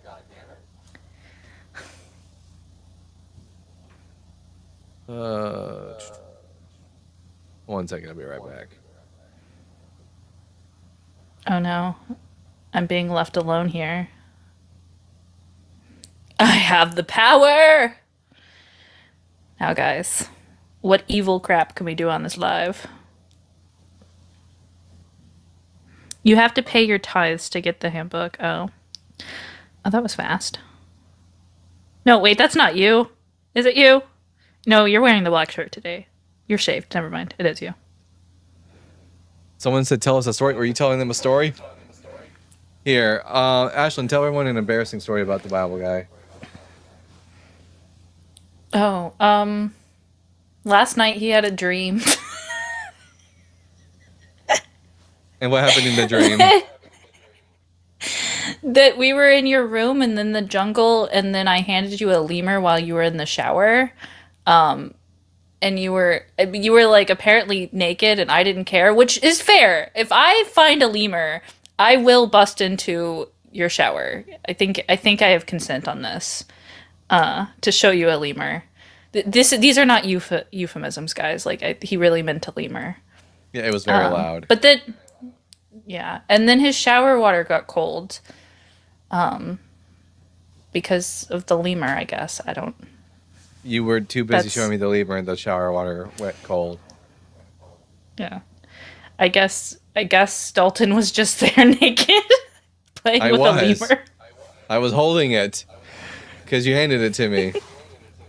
Not Jay. How about you say something original? That'd be fantastic. I think what just was said was pretty original. Yeah. I'd need a cold shower if someone showed me a lemur. Sounds like a wet dream.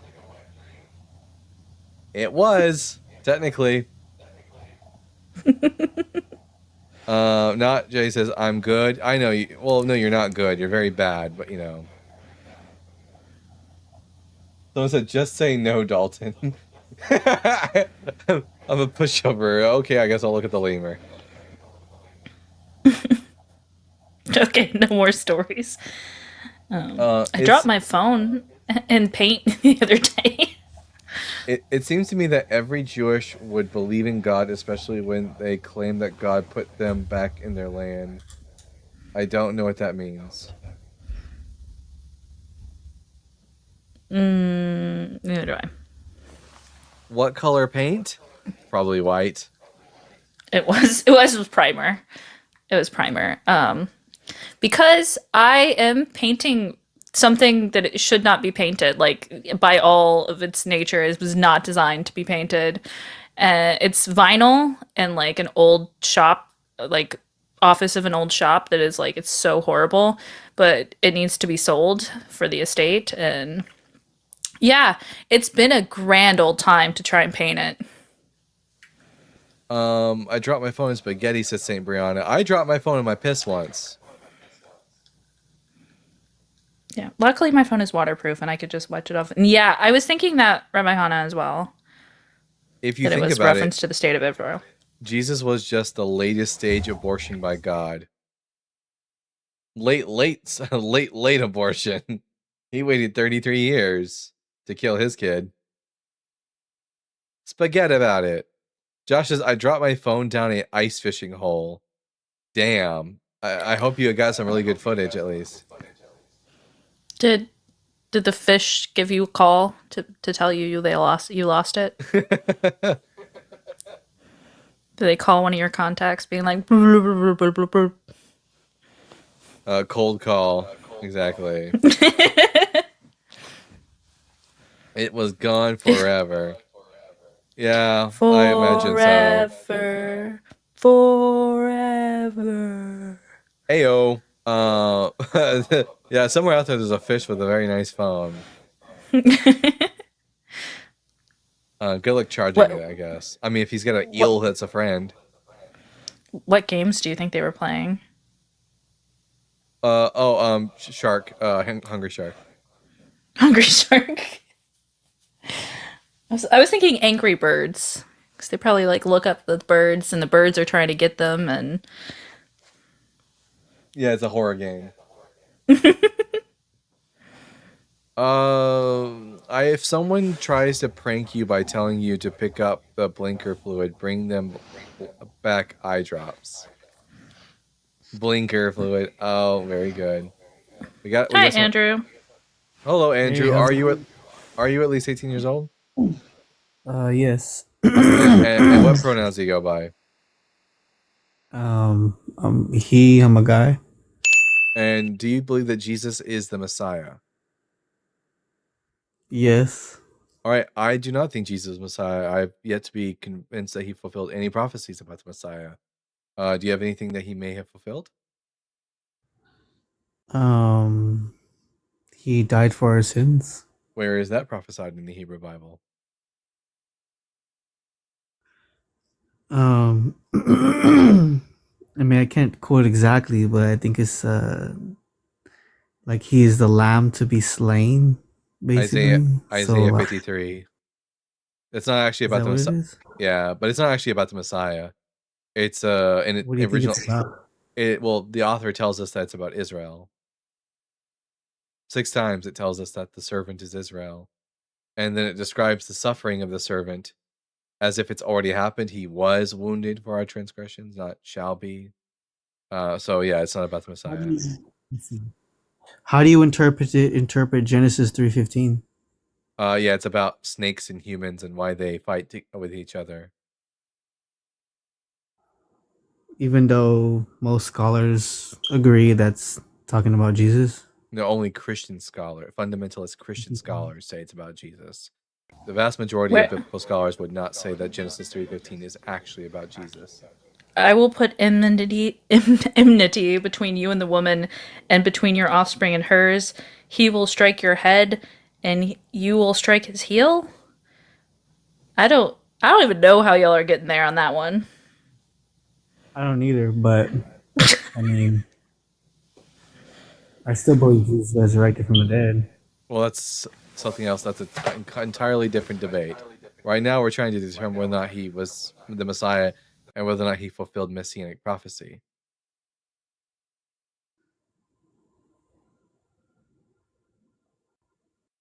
I mean, beyond Genesis 3:15, I can't really think of nothing besides, like, I mean, Judaism.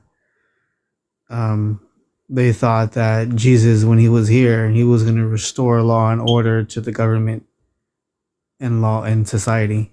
Who thought that?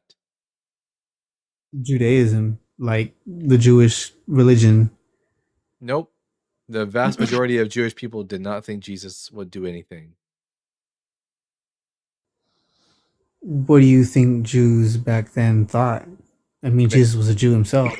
They thought he was not the Messiah because very few Jewish people believed that Jesus was the Messiah. The majority of people who became convinced of that proposition were non-Jews.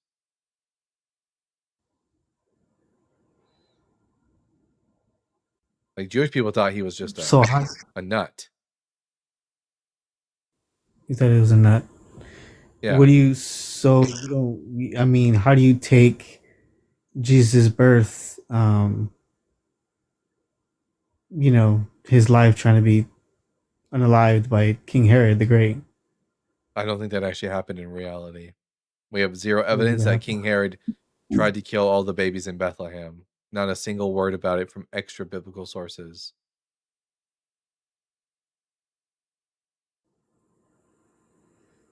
Don't you think, like, if Herod really killed a bunch of babies in a whole village, that Josephus, our only first century Jewish historian, would have written something about it?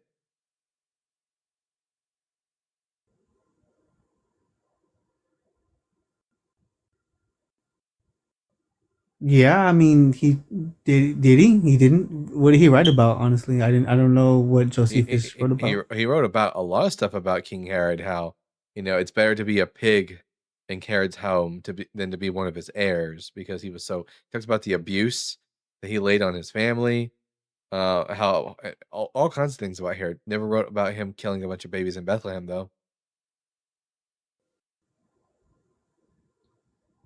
So, what is a messianic? What do you? How do you like? What is a messianic prophecy to you? Like, how do you take that?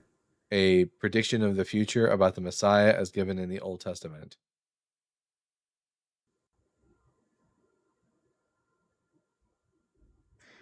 But how? I mean, do you take the Bible as truth? The Old Testament, New Testament as like? I mean, you're saying that didn't happen, right? So, or I just don't see how that would follow if you didn't believe in like the creation story. I don't believe in the creation. I'm an atheist, but like when I was a Christian, I left Christianity for Judaism because of the fact that Jesus did not fulfill messianic prophecy. How do you view the Sanhedrin and the Pharisees and the time in Jesus' time period? We don't have a lot of information. We don't have a lot of non-biased information on them at that time. The only thing we have written about them is what we got from the Christians. And do you think it'd be fair to ask the Christians what their enemies were like? Do you think that the Christians are going to give us a honest interpretation?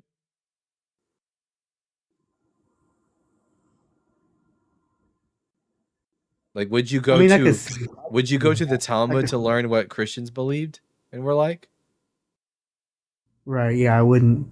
I wouldn't go to the New Testament to ask about what the Jewish people were really like, especially since when I read the New Testament Gospels, it really sounds like the Jewish people in there are like fiction. Like, they're not saying things that Jewish people would actually say at that time.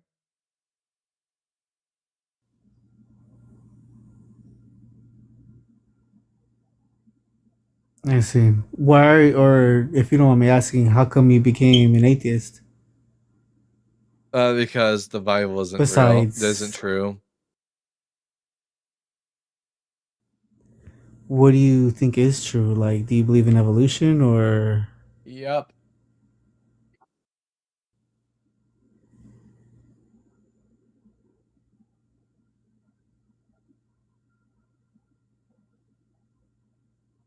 Do you think it's possible to create a protein from nothing, or Nope. from something? Nope. I from something. Without there being a protein? No. You have to create it from something. We have tons of evidence for abiogenesis. Sorry, you're cutting out. What did you say? We have tons of evidence for abiogenesis. Tons of it. I mean, I think Snitch has alone in hers like 15 to 16 papers on data and on studies showing how supporting abiogenesis. It is the current consensus within scholarship for that subject area. What's biogenesis? Abiogenesis? I'm not familiar with it. Yeah, it's a term regarding organic life stemming from inorganic life.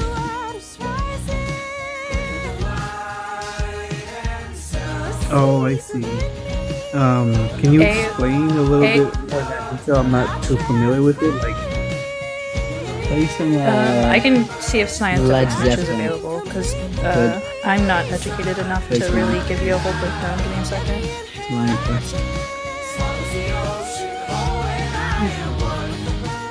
this is like a really bad laugh.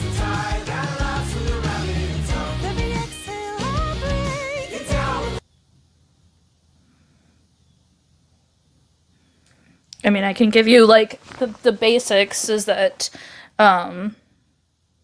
essentially that we found that the certain building blocks of protein basically came together, and the proteins formed into RNA and RNA. Oh, there you go. Oh. Thank you. Good, because I'm not gonna do this well. I can give like some very layman. Cool. This is Scientific Snitch. She's awesome. Go ahead and introduce yourself, and this individual has questions about abiogenesis. Sure. Hi, my name's Ella. I study physiology, and as a little bit of a side thing that I really enjoy learning about, I love abiogenesis and all of the different pieces of evidence that go behind it. And so I guess the first thing I would say is there is first a gradient in regards to what we consider life to be. And then second, there are specific mechanisms by which we can look at the different components of life. So on one hand, there's a gradient on what the definition of life is. And then on the other hand, there is a process in which first you need the building blocks. So you need the abiotic processes that would make those building blocks. Then you need the actual like cellular components as well as the potential like mechanisms by which we would consider something to be life. So for example, we consider something to be living if it has a metabolism, if it can self-reproduce, if it can divide, if it can grow. And so we would have to abiotically demonstrate each one of these principles. And I'm just getting my sneakers on and I'll show you the evidence in just a minute. But starting off with the building blocks itself, we've first extracted the sediment of planet Earth, and we were able to figure out what primitive Earth was like so many millions of years ago. And the reason why we know this is because the chemicals from back then would have reacted with the current sediment that was the most superficial on Earth. So when I say superficial, I mean not deep. So it's the opposite of what is deep within the Earth. And the sediment at the time would have been reacting with the chemicals of the environment. So if you have, let's say, a lot of methane, you're going to have a lot of chemicals that would only be present if methane was like highly abundant in the atmosphere. Same thing goes with like ammonia or hydrogen vapor. Like you'll see more of these chemicals and you'll see less oxygen related species or species that would be available given that oxygen was around. So for example, with like minerals, I'm not sure if you've ever heard of like oxidation, like, and that occurring when things are exposed to a lot of oxygen. But that's pretty much like what I'm getting at is like, what would you expect in a world without oxygen? And that's what we were finding in the sediment that existed during primitive Earth. So we took the chemicals that would have been around during primitive Earth and put them in a bottle basically and exposed them to heat similar to how it would be so many millions of years ago on a hot oxygen deprived Earth that has just formed. There's a lot of heat, there's a lot of methane, there's a lot of hydrogen vapor, water, and ammonia. And also, the Earth was not very populated with a lot of land mass or clean water. There was a lot of hydrothermal vents, hot chemically rich bodies of water, and it was very hectic. And so we replicated this environment inside of a little glass container and found that it produced amino acids. Now, you can still find hydrothermal vents and really chaotic areas on planet Earth. And we actually see amino acids abiotically forming around these hydrothermal vents even to this day. So there's a natural, I guess, outcome that we've predicted through this understanding of what we found in the lab. And that's what science aims to do, is we aim to experiment on things and then observe it or make predictions about the natural world. And if we can make those predictions accurately, that gives us something that we can understand about planet Earth overall. Like that's how we develop theories, that's how we get evidence. And so after we found these amino acids abiotically forming, it kind of opened the door to abiogenesis.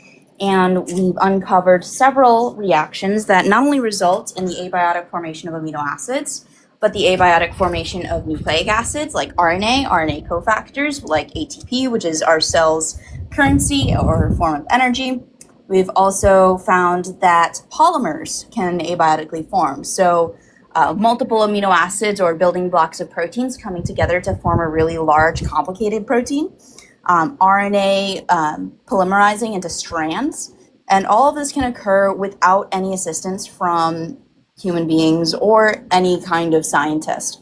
And by abiotically and without any assistance, I'm basically referring to it being a spontaneous process that has a negative delta G and a favorable mass action ratio given the environment so long ago. And if you want, I'm just going to quickly pull up the sources here. Just so before I start walking, you can actually see what I'm talking about. These are the sources for the abiotic formation of macromolecules. So there's multiple different ways by which this can occur. So it can occur by montemorillonite catalysis. It can occur by the traditional Miller-Urey experiment. So there's various reactions that can occur to give you these biological building blocks. After that, as I said, we can find the same amino acids around the hydrothermal vents, the same ones that we hypothesized would have been the cause of the abiotic formation of amino acids, RNA, and nucleic acids so long ago. And then we've also found, on top of amino acids, viruses. And viruses are interesting because they're considered pre-life. They're not necessarily considered life because they don't satisfy every single aspect of what makes something living, but they do satisfy some of the aspects of what makes something living. And depending on how simple or complex that virus is, you're going to get closer or farther away to life.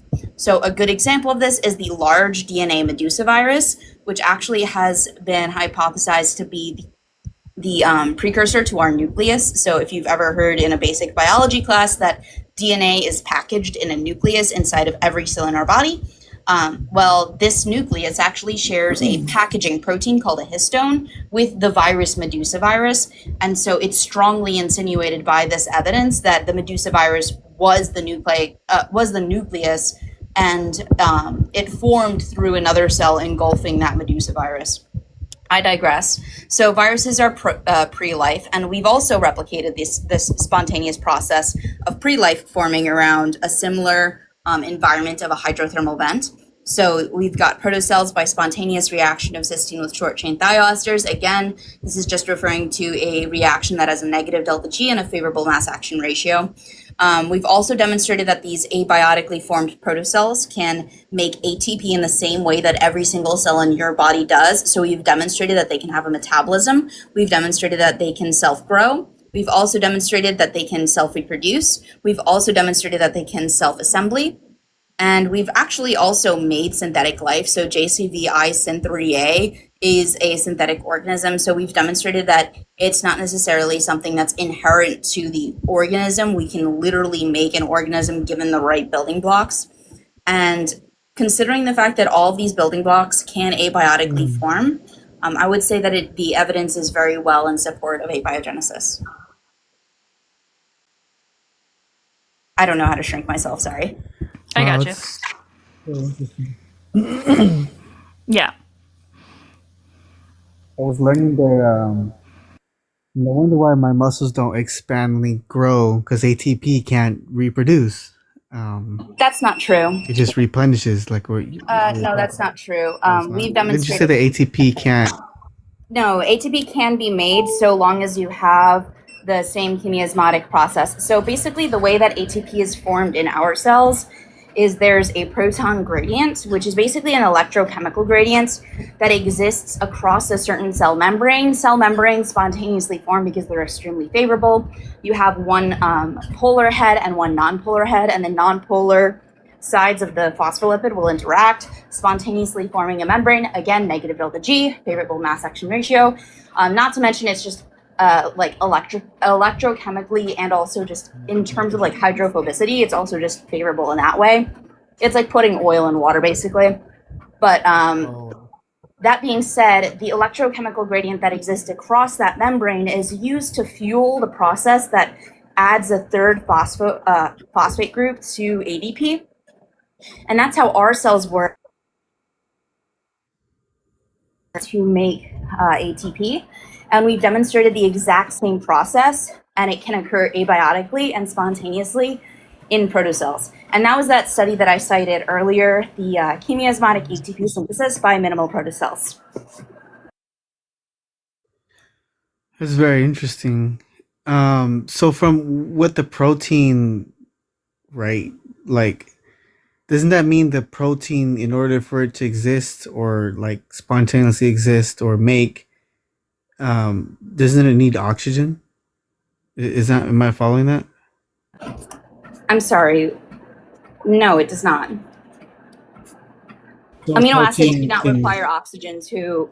Amino acids do not require O2, like just like natural oxygen in terms of like its gas. It does not require that to exist. So proteins, like in terms of evolution, a protein can come from nothing. No, from it's not anywhere. coming from nothing. It's coming from ammonia, methane, water vapor, and hydrogen. I'm not sure if you took chemistry, but water has an oxygen molecule. Oxygen is just an atom. O2 is an oxygen bound to another oxygen. That's the oxygen gas. Amino acids don't necessarily require oxygen gas, so they can get their oxygen molecules from water vapor.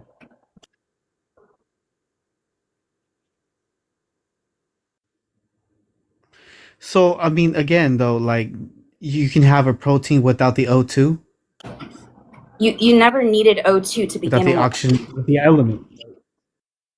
Yeah, that's the Miller and Urey experiment. I could do that in my kitchen.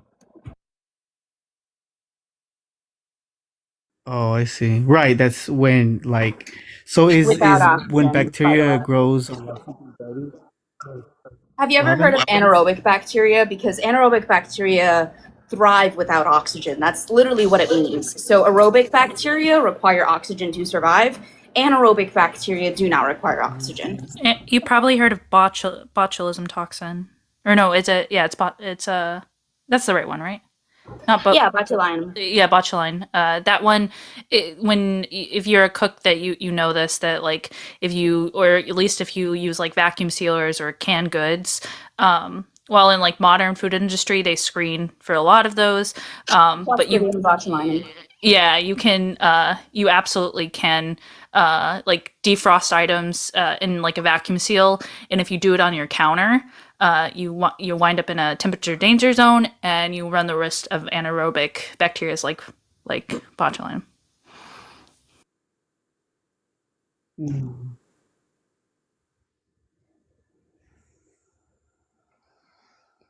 It's pretty cool stuff. I like it. Yeah.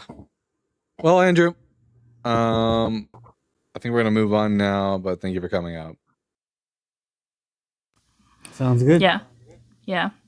W for scientific snitch and all her knowledge and availability to come up and explain to us lowly dummies. Everyone, make sure you tap that screen. We're moving on to a new topic now. Why does God hate women? If you are a follower of the God of Israel, I do want to know, why is it that your God doesn't seem to like women all that much? It's a very strange phenomenon. You would think that an all-knowing, all-loving God would treat men and women equally and not like do things that would result in innocent women being killed. But you know, I'd like to know, why does God hate women? Yeah, I couldn't get any good answers when I asked this one the other night. Yeah, well, I'm sure we'll have a bunch of men tell us why God doesn't hate women. I mean, usually they love to tell women, "Oh, you just got it wrong. You don't understand." But yeah, I didn't get any good answers.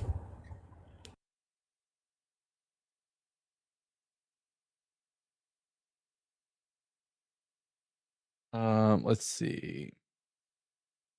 Maybe I need to do a restart now that I got the new topic up. What do you think? Or should I wait a couple more minutes? You've kind of done a lot of restarts, and I'm noticing a trend downward when you've been doing restarts. So I would give it a little bit more time. Because you started with 90 and then it dropped after you did your restarts. You actually got up to like 120, I think. Help fill in the silence. There we go. So everyone, make sure you tap that screen. My Ouija board said different. Who else has played the Ouija board when they were a kid for fun? I did, and I was convinced I was talking to Abraham Lincoln when I was a kid. I now realize that spirits don't exist, and that the Ouija board is just a game from Hasbro. But like at the time, I thought I was really talking to Abraham Lincoln. Yeah, Caribbean kids from Christian descendancy don't play with. No. We weren't allowed to have one, but we were at a friend's house and they had one. That's how we played it. My younger brother was playing it with his friends, and I shut the lights off on them. Funny. Go into the garage, find the switch, and just while they're playing it. Oh yeah, that's good stuff. Yes, I will always make that joke every time Ouija boards are mentioned. Why would he have a woman give birth to his son? Well, because it'd be very weird if a man would have given birth to his son. To have Jesus bust out of Joseph's pee hole would have been very funny. Plus, he would have liked the idea of the pain. Yeah, he would get off on the fact that he's making this woman suffer. Another woman in pain. Plus, let's not forget, he also, gets to do the whole rapey bit. Yeah, God gets to knock up a 14-year-old girl who can't give consent.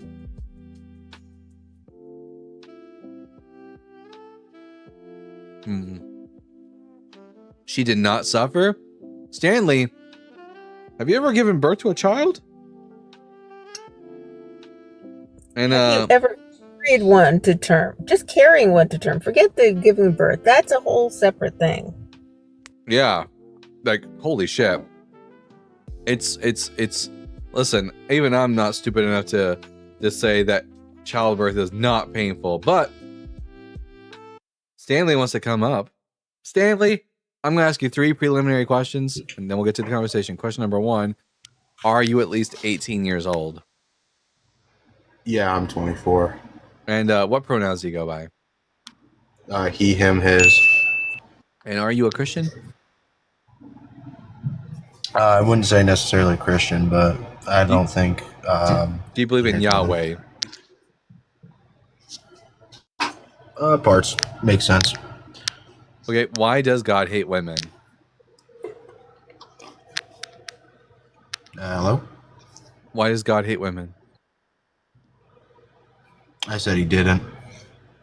Well, then why does he position women as being the property of men and not the other way around? Stanley, why does your account say no limit to the LARP? It's funny. Hashtag, like, what's wrong with that? Are you LARPing?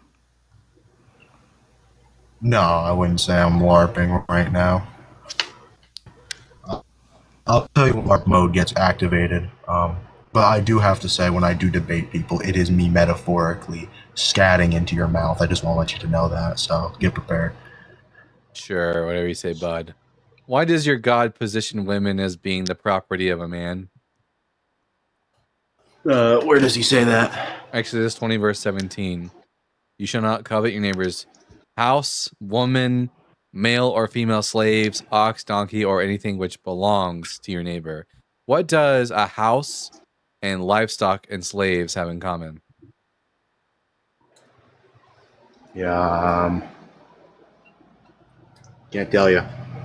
You can't tell me. You can't figure that one out? I mean, a house you live in, livestock you eat. Slaves Uh-huh. they're useful for a multitude of purposes. I don't know. You wouldn't use your, livestock to clean your house, would you? Would you say that the thing that they all have in common is that they're property? Oh, I didn't think about that one. Yeah, this person is No. clearly just a troll. Yeah. No, Also, what a weird fucking thing to say. Just slaves are just useful. Like, what a weird fucking thing. Every single day, I understand more and more why women hate men. I get it. I don't blame y'all one tiny bit. They're gross.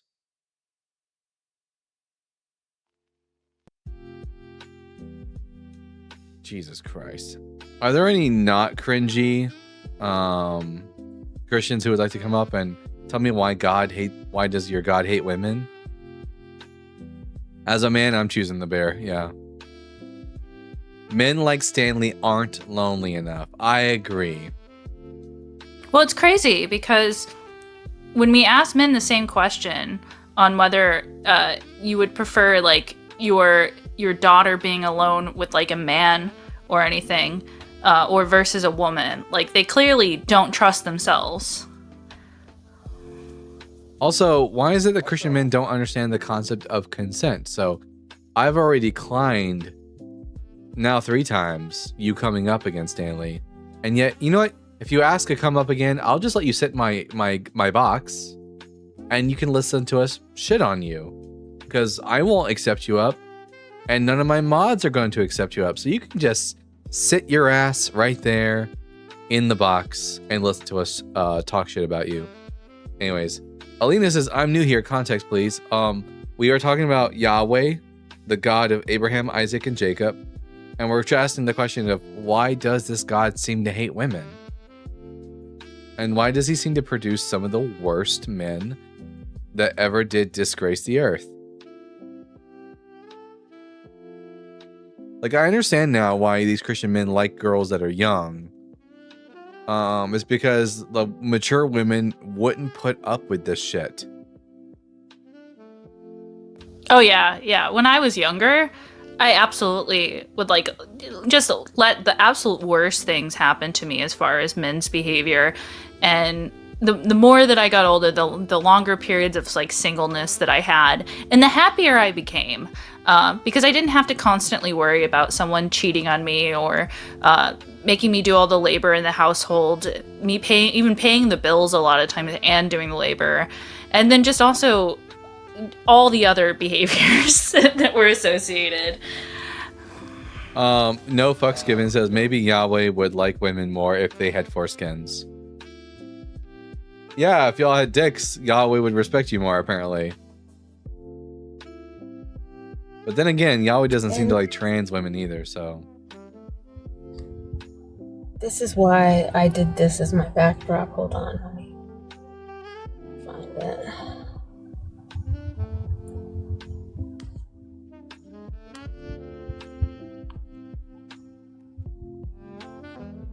This was my backdrop when I did it. Oh, here. Oh yeah, I I love your backdrop. Let me see. Oh, I can't really. Oh wait, why does God hate women? Yeah. Oh, it's him in therapy. Yes. That's right after the divorce.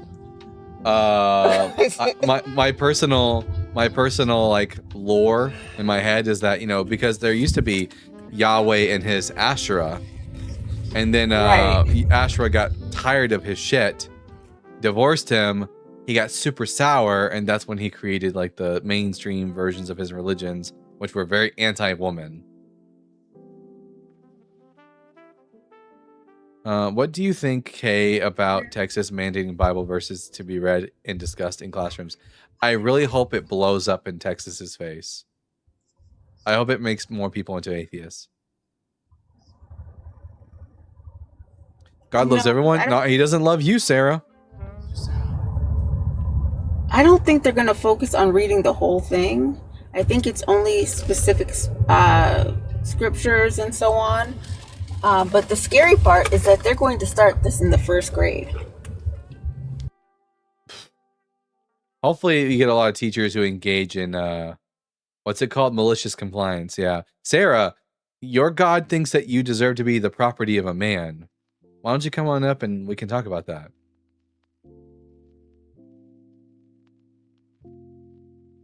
Yeah, it will hopefully result in a lot of teachers who are smart enough to, engage in malicious compliance and let's talk today about Abraham, who was married with his sister. Teach them about how Jesus thinks that when they misbehave, they should be stoned. Yeah, expect a lot of lawsuits, says Saint Brianna. Yeah, I don't know if you did it, but I like the little thing for the like button. Wait, what? Contra, what are you talking about? God disagreeing with LGBTQ doesn't equate to hate for women. It does, because he hates trans women, but on top of that, what makes God hate women is the fact that he treats them like property, has them stoned to death for things that they have zero control over. Says does not allow them to divorce their husbands, but does allow their husbands to divorce them.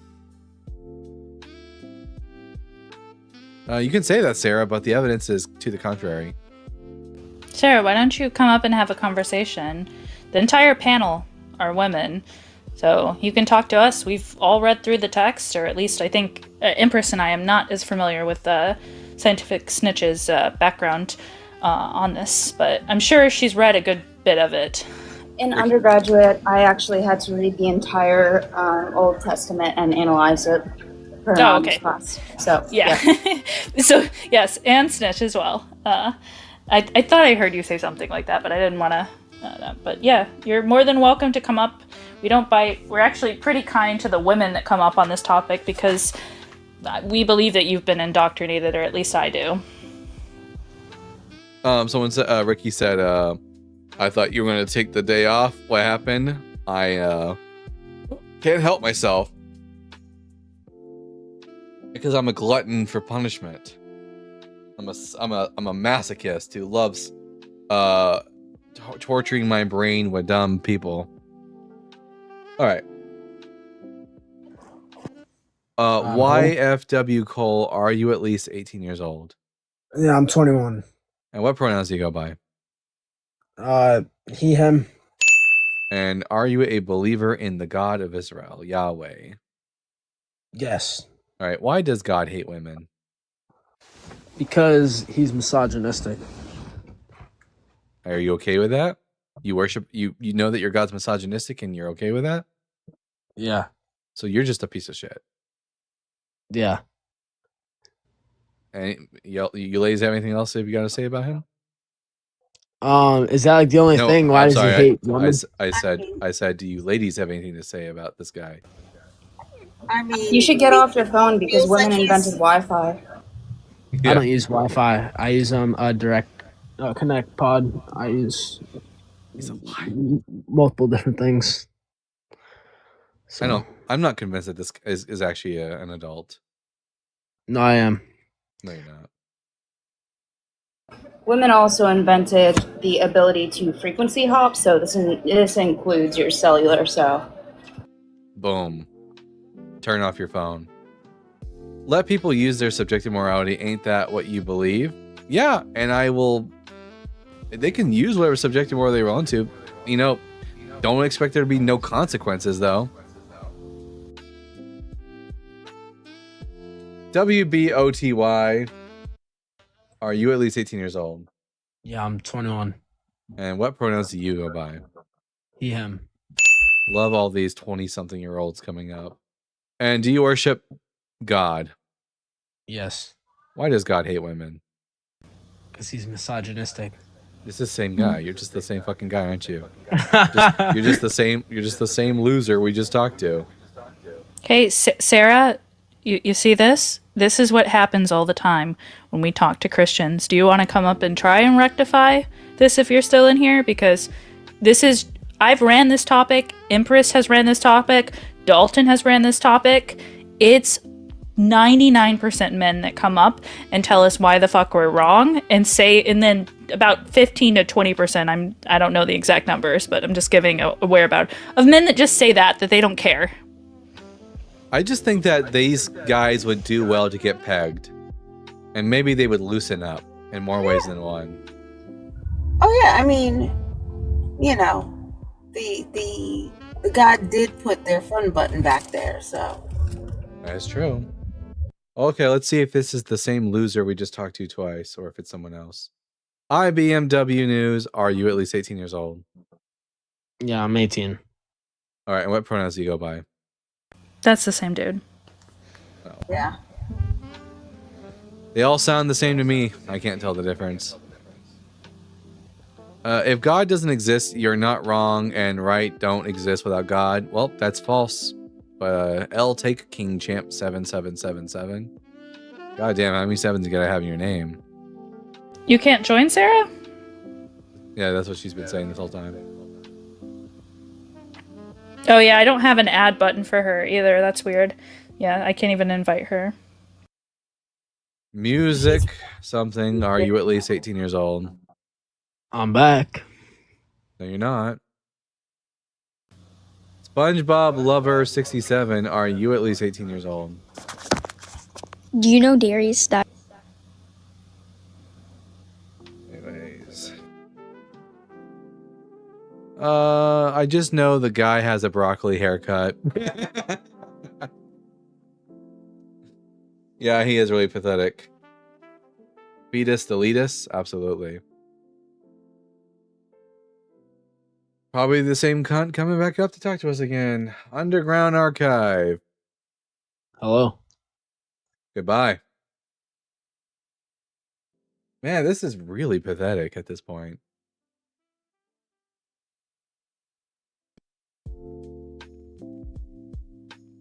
Who left the gate open? Dang. Stanley, I know, is someone different. Because they had an L take earlier. Stanley, why does your God hate women? Oh wait, you're the troll guy. I don't want to talk to you. No, I'm not. I'm. Yeah, you're the troll guy. I remember you now. They like flock all together. They remind me of the murder of crows, where they're all miserable, except crows are smarter. That's true. Sarah said God made all of us. Well, guess what? According to the Bible, he made me better than you, which I think is wrong.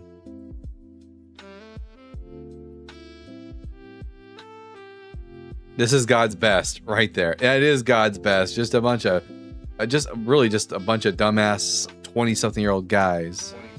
Well, Sarah, if God made all of us, why did he choose to make the rapist, knowing that they would rape? True. And then why did he say that you have to marry your rapist after that? Yep. The stipulations that he has as far as us getting raped are, if we don't scream loud enough, then it's our fault, is specifically in an urban environment. Or if we do get raped and we're not the property of some other man, then the crime is that married off, in that sense that they've gone into us, but we're the property of our father still at that point. The crime is against our father, and that he has to pay our father, not us, for this, and then we have to marry him. It's weird that there's two people who just said free will at the same time. Are we not aware of the fact that no matter what happens, someone's free will is going to be infringed upon? Either the rapist's free will is being infringed upon by God, or the rape victim's free will is being infringed upon by the rapist. The question is, whose free will does God give more of a shit about? The rapist or the rape victim? But we got a guest here. Patricia Discovery, are you at least 18 years old?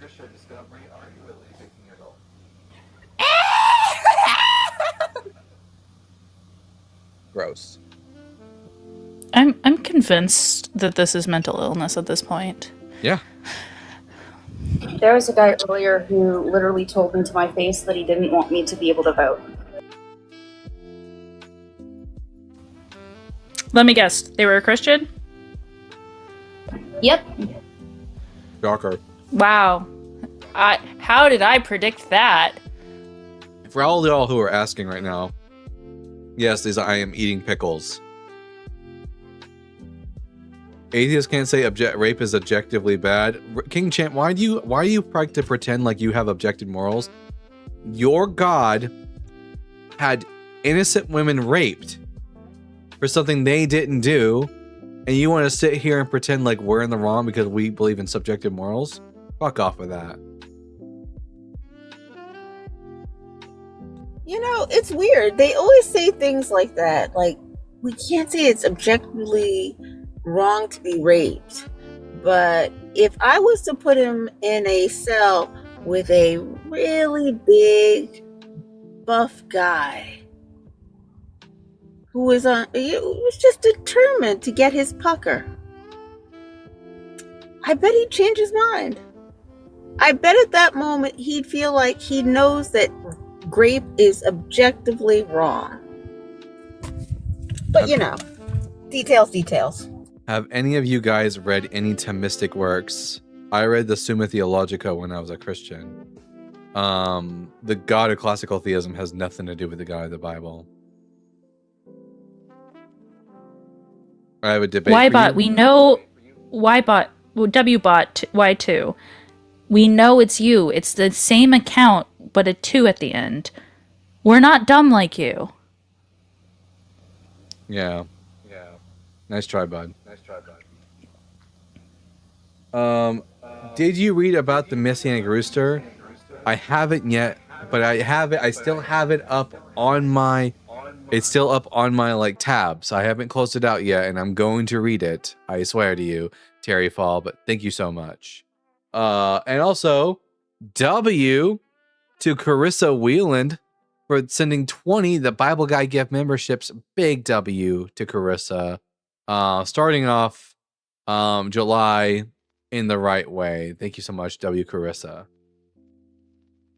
Here, I'm just gonna mute this person because Wbot, your behavior is concerning. what Christian order were you a part of?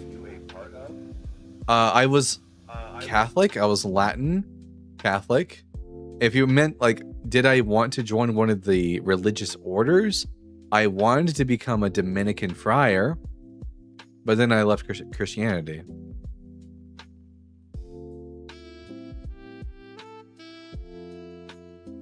Because St. Thomas Aquinas was my patron saint when I was confirmed. Thank God an older boy sexually abused me because of free will. Yeah, Christians, free will never be a good argument when it comes to rape, because no matter what, someone's free will is being stripped from them when someone is being raped. Your God just cares more about the free will of the rapist than he does for the rape victim. The Order of the Phoenix? I mean, the Order, I meant to say Pagnix. Pagnix. Well, you still fry Christian, so you will become a friar. Oh, wait a minute. Good one. I think we're probably good to do a restart at this point.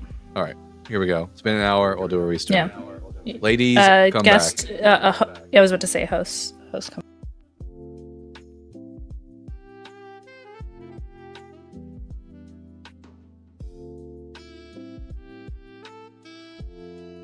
This is a good topic. This seems to be getting the men all riled up, right?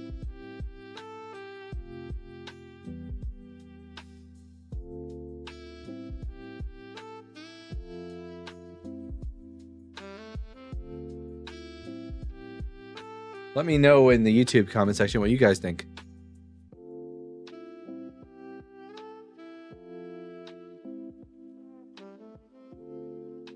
Hello, Josh.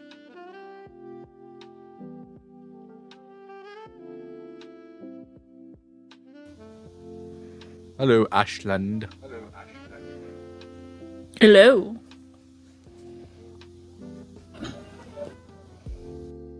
Hey, we're in the exact same order as last time too. W for consistency.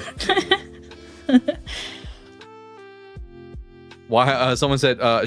Shyster says, "Why do Christian callers hate women? Because of their religion." How did you get rid of the bleeps? To be honest, I have no idea how I got rid of the bleeps. Dalton is a trickster. Don't ever believe him. I'm not a fucking trickster. I love the idea that the bleep comes way too late. Like, what the fuck?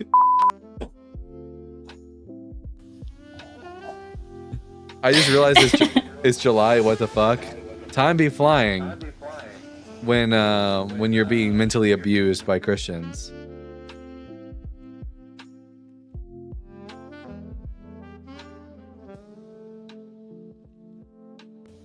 All right, everyone, make sure you repost, tap the screen, share out the live, and send your daily heart me if you can. Let's get this out to a further audience and hopefully have some decent conversation.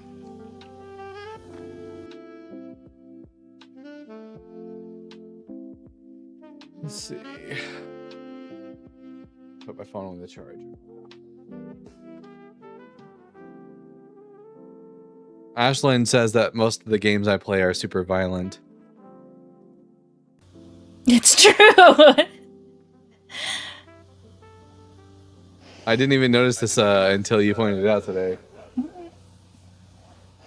Yeah, I mean, to be fair, a lot of games are violent to pick from, and the geared audience, I don't know, especially young men, seem to really like violent games. So, is Pac-Man violent? I mean, they're eating people. It's cannibalism, or eating other Pac-Men. I guess if they're men, are they people? I don't know. They're eating. They're cannibalizing. No, I'm kidding. The Sims is violent only if you make it. Oh yeah, when I was a kid, I used to when I would play The Sims, I would like lure all my individual characters into different rooms and then get rid of all the windows and doors. God listens to women. I don't know what you're talking about, is what It Kid said. Oh, yeah. God listens to women scream and cry. The best video game protagonist is Lara Croft. I particularly like Aloy from Horizon Zero Dawn and Horizon Forbidden West. She's great. All right, Robert Wilson.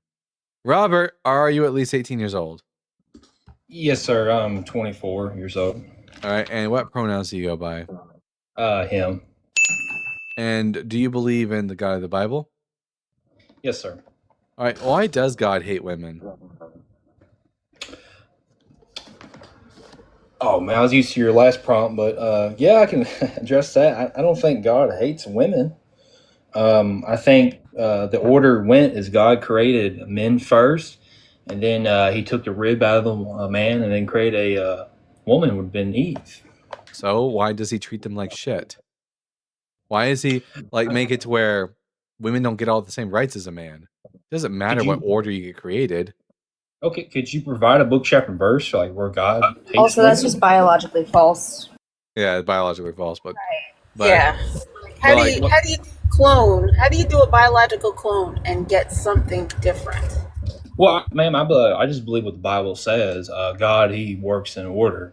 But in other words, is a woman allowed to divorce her husband, or is that a right only afforded to a man that he can divorce his wife? well, it depends on where you're quoting from. If you go straight off Deuteronomy chapter 24, the man addresses the divorce to the woman. But if you look at also in the Old Testament, if the man's caught adultering with another woman, the woman can. Where's to say that? Yeah, look up Leviticus chapter. I can't remember which one, but look it up. Adulterers shall be put to death. Well, no, or unalived. a man can't commit adultery Oh, unless Empress,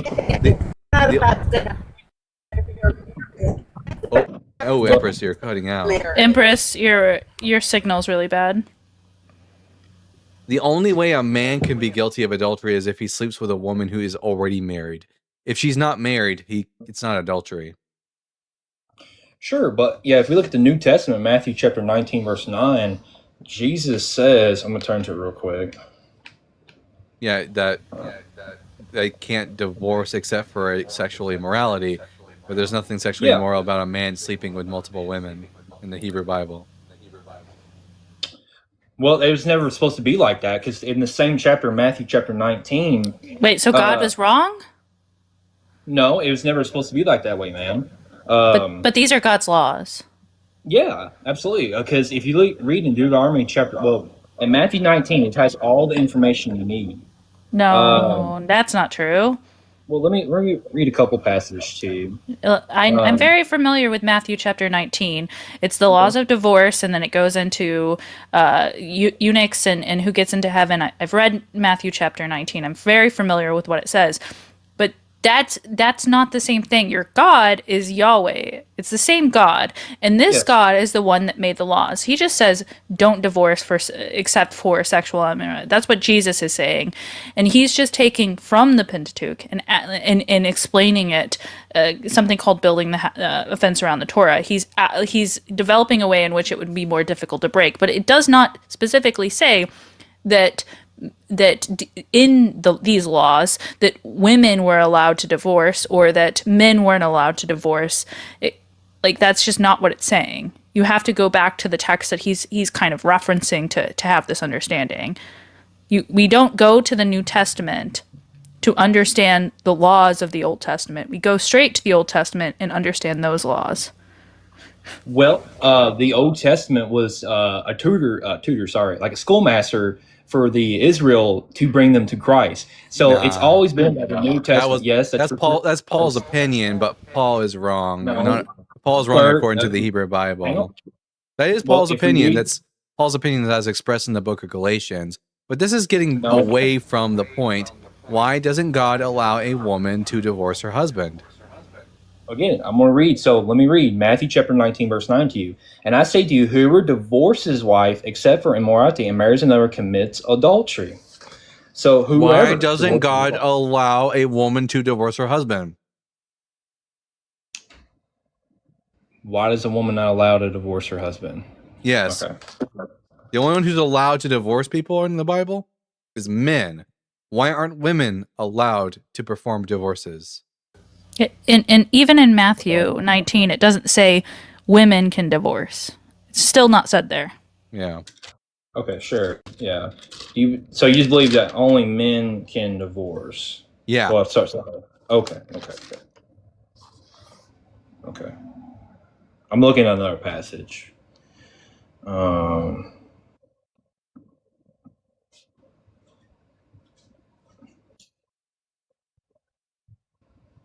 Okay. Well, I'll look into that a little more. I was more interested. I know about your other topics earlier, about an hour ago. Well, we're not doing This the other is not the topics. topic. Yeah, I know.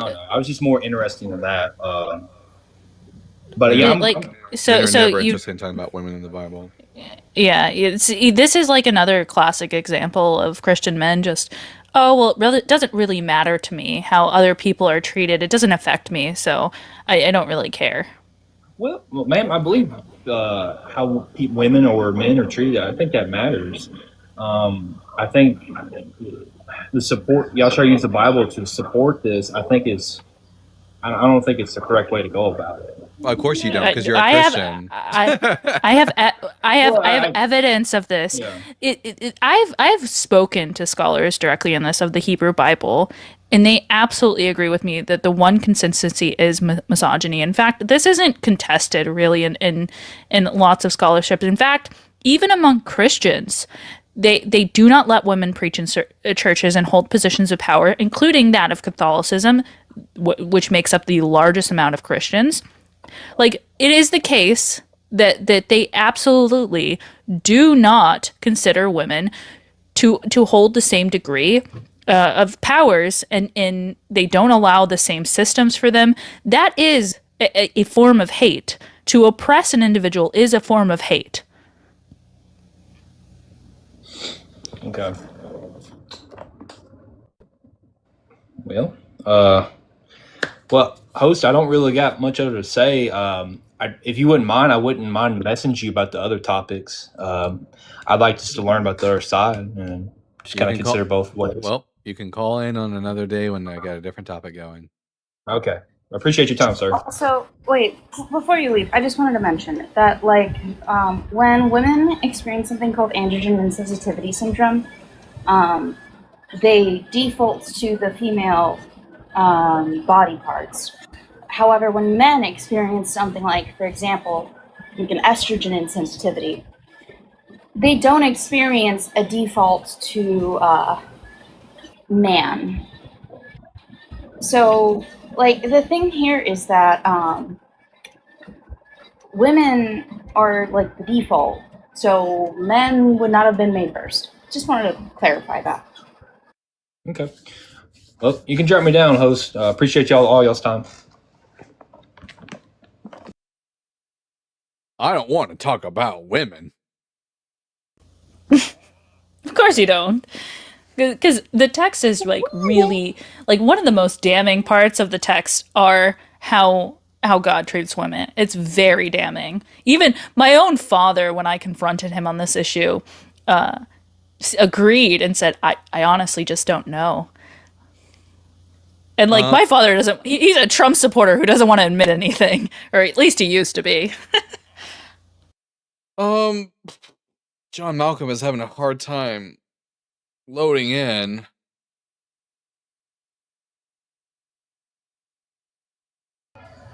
Suck my dick. Oh my god. Oh my god, suck it's it. big. It's big.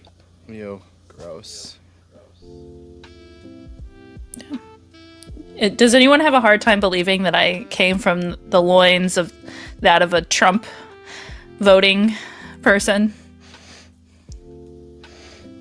If God hate you, maybe you doing something wrong, or maybe you're doing something. If this God doesn't like you, you're probably in the right. All right, Timothy. How many men have we talked to today so far on this topic? I'm gonna keep a tally. Stanley. Four? So yeah, Stanley, the other guy that came back up. Then the last dude, there might have been someone in between, yeah. Okay, I'll say this is number 5. Timothy, Yo. are you at least 18 years old? Yeah, I'm 25.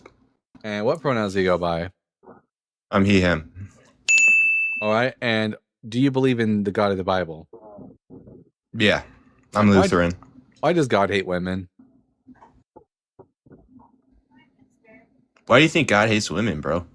Well, it's because he doesn't afford them the same rights as he does men. He treats them like property, and then has them put to death for things they had nothing to do with, or just has them raped for something they didn't do. Oh, he never did that. But what I will say is, when was everyone ever created equal? I think that I don't think they were created equal. Sadly, I think that's part of the problem. Also, humans why were is not that? created. What? I'm sorry. Humans were not created. We evolved. Yeah. Oh, okay. Well, that's not what the story says. I mean, Adam and Eve and all Sure, that, but sure. I don't believe in the story. Yeah, the Yeah, fairy I don't tale believe says in something agree to different. disagree.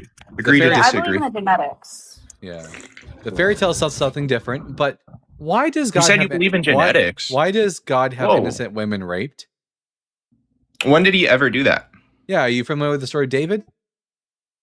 Oh, let's see. No, I'm not. You don't know who King David is? No. The Give me a second. How am I supposed to have a conversation with the Bible with you? You don't even know who King David is. Wait, you're making this claim and you've not really studied the Bible that he doesn't hate But women? here's the thing, right? You're talking about like what man did on the planet. Did you guys realize that like the Bible like has a story of like a saint like doing that to a baby too, right? And it's an example of heinous sin. Well, no, God's the one who causes the rape in the story, not a saint. Oh, bring down, what is it? The Bathsheba account or the Tamar? Bathsheba. Which one? Yeah. Bathsheba. Okay.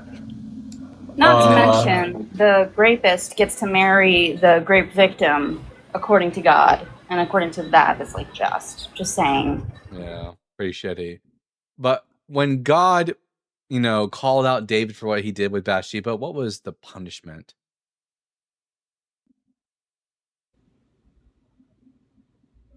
You said what was the punishment? Her husband got killed apparently, and then he took her as his That's wife. what David did. What did God do as a punishment for David because of what he did? Let me Google it. My God. Love having a conversation with Google. When King David sinned, the prophet Nathan confronted him. David confessed and God forgave him, sparing his life. However, God allowed severe consequences for David's actions. The infant child born of the affair died, and David's household was plagued by violence, rebellion, and family tragedy. Allowed is a very loose way of saying what the Bible says when God says, I will cause this to happen. That's not allowance. That's direct causation. But let me guess, you're about to try to make it a defense for a text you knew nothing about. No, I was going to see if it was in the Masoretic text or the Septuagint. It is. 2 Samuel chapter 12 is in the Masoretic text.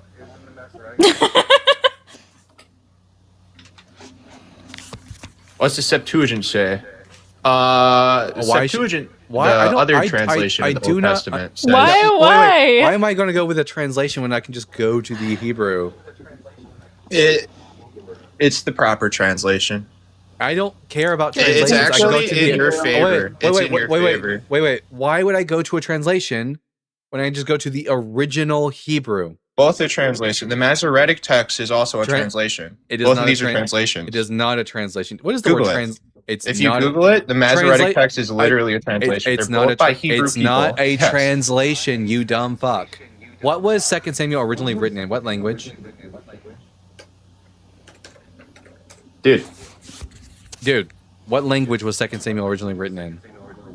It was in Hebrew. Yeah. So you're a saying Hebrew that, but the text- thing is, it's, so it's what language? translated to What language? English. It was translated What to language English is the in Masoretic same text written in? time that What the language? Septuagint was created. What language is the Masoretic text written in? Not English. It was originally in Hebrew. So the Masoretic text Yes. is not a translation. So both are Hebrew translations to English. Hey, Congratulations, That's what you're the talking to Septuagint somebody is. who speaks Hebrew. Timothy. In the modern day, that's what it is. Timothy. No. If Have any of you read? None of you have read the. I have read. None the of you Hebrew. have read the. I have read the Hebrew. You have. I have. You I have speak read Hebrew. the original Hebrew Bible. I read Hebrew. Okay, so I have a question. So do you think the Septuagint, what it says about David, is different or wrong? I don't give a shit about the Septuagint. I go back to the original Hebrew. And what's the original Hebrew say?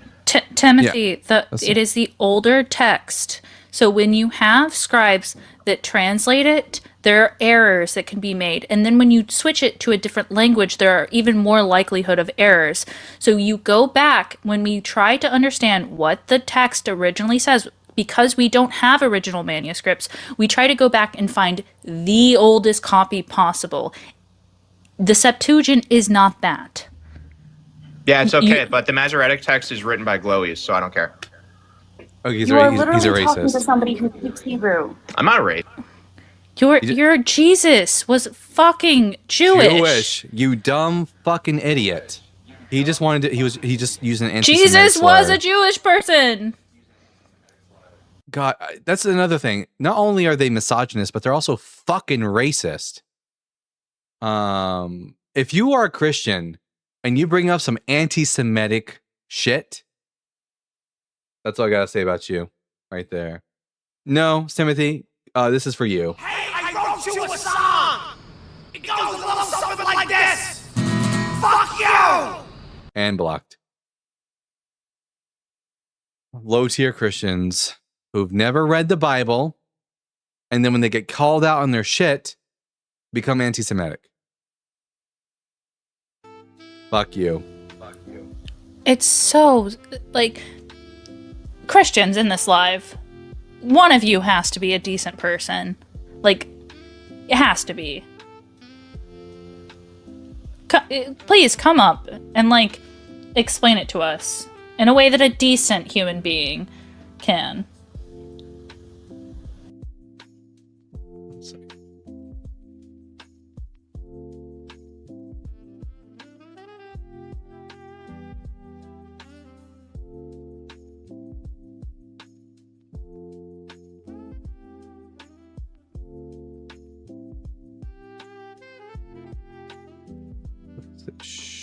Position. I'm so sorry y'all have to deal with these. Yeah, well, this is what Christianity produces: misogynism and anti-Semitism. That's why Christianity is a plague on humanity. It's so predictable, pathetic, and uneducated behavior. Yeah. We just need to bring back public shaming. That's what I'm convinced of. Like, we all need to publicly shame these people back into silence.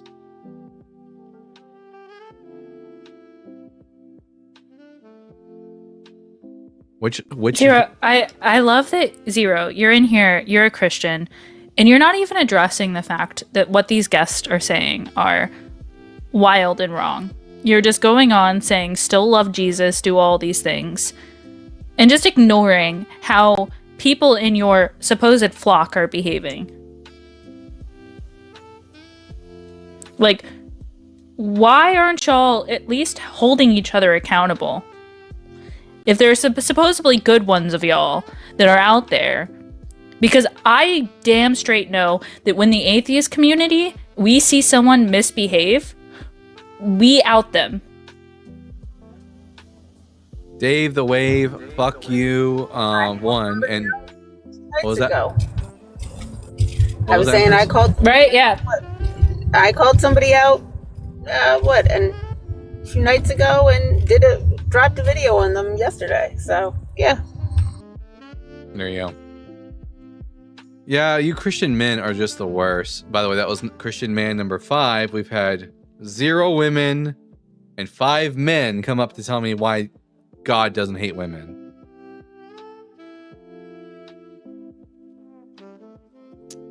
Anyways, just a bunch of toxic ass men.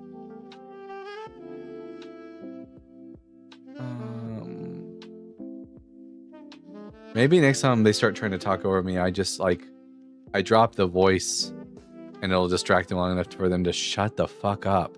Nina says Jesus loves y'all. He might love me as a man. He ain't crazy about you, Nina. Someone says, I'm a Christian and I know God has done terrible things and it made me question why I want to follow. Fair. If you want to come up and have a conversation and represent your faith in maybe a respectful way, we would, and you want to give a defense for the, what is it, the faith that is within you, 1 Peter, you're more than welcome to. Someone said, Nina said, why? Because you're a woman. Why did almost all the people I see that try to prove that God doesn't exist are all mean? Maybe we're just tired of y'all shit.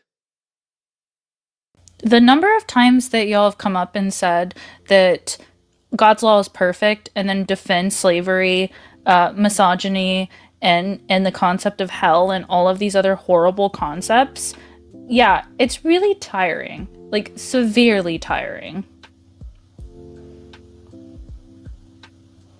Wantonaut said he just got back from the DC State Fair and that it was hell.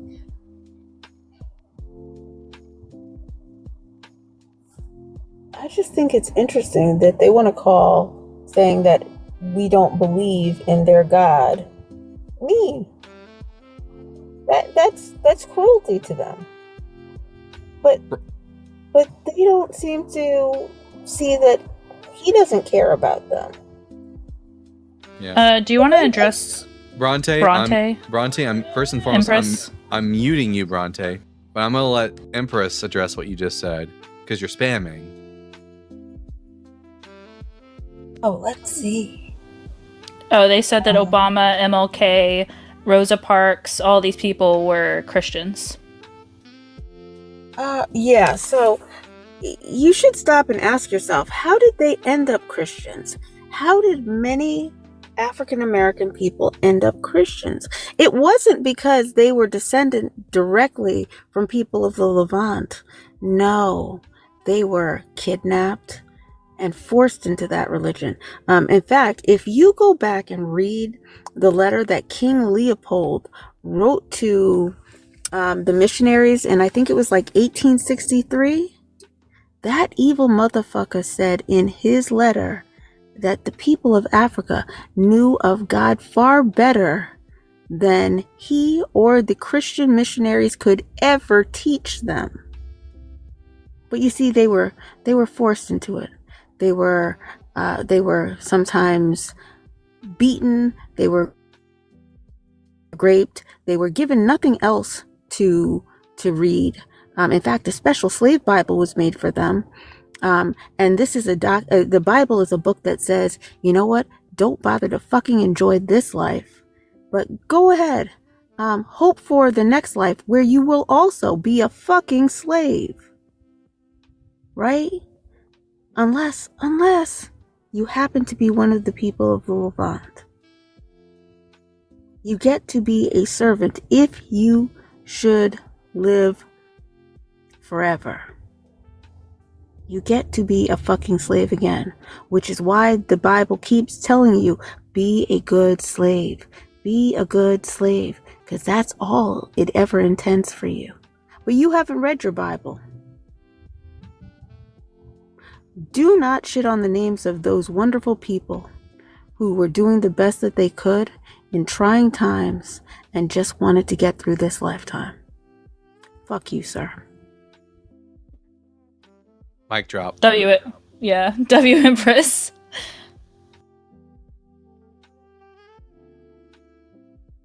That's why I hear everyone I talk to he hasn't canceled me because the jig would be up. Why is it? Why are you? The irony is that you Christians are the most obsessed with cancel culture, and you're the ones who actually engage in cancel culture more than anyone else.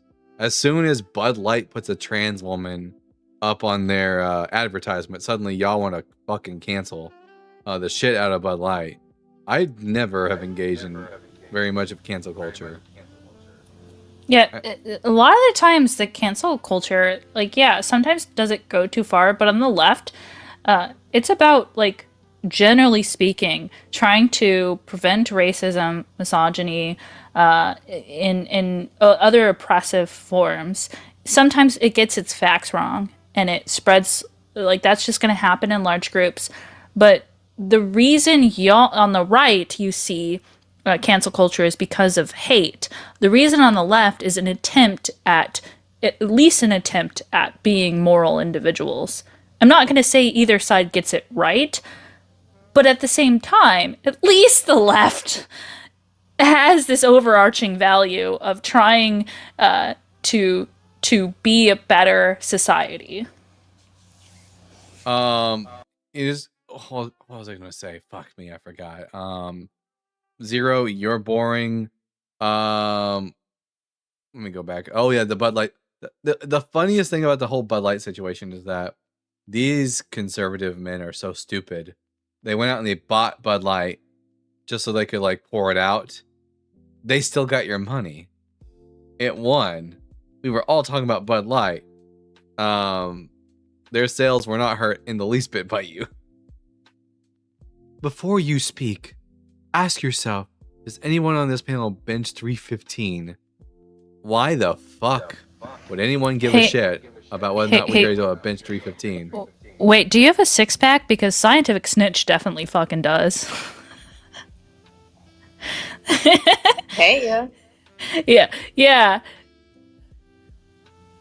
Wait, so I can't bench 315, but the person that I made definitely can, and he squats more like 500.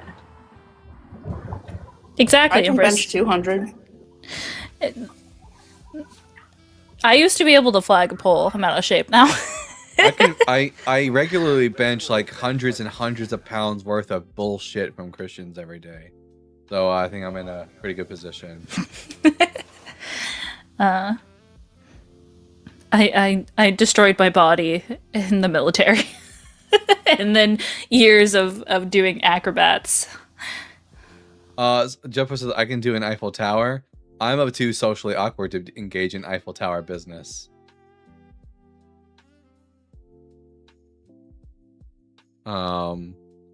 Let's see. It's weird though that how obsessed you are with the ability to lift weights and not at all concerned with the fact that God is a dickhead to women.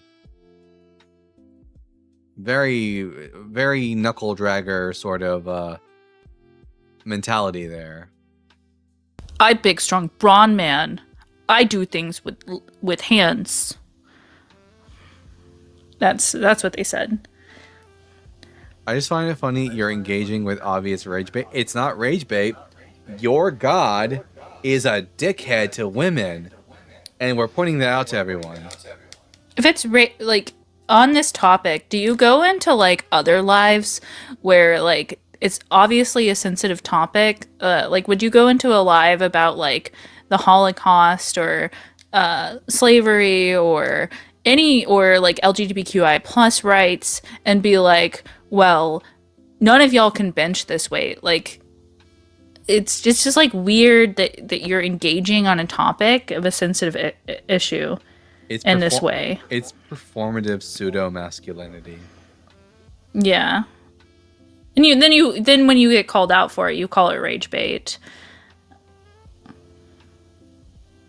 Emperor, it's men who are exclusively ruining shit in the Bible.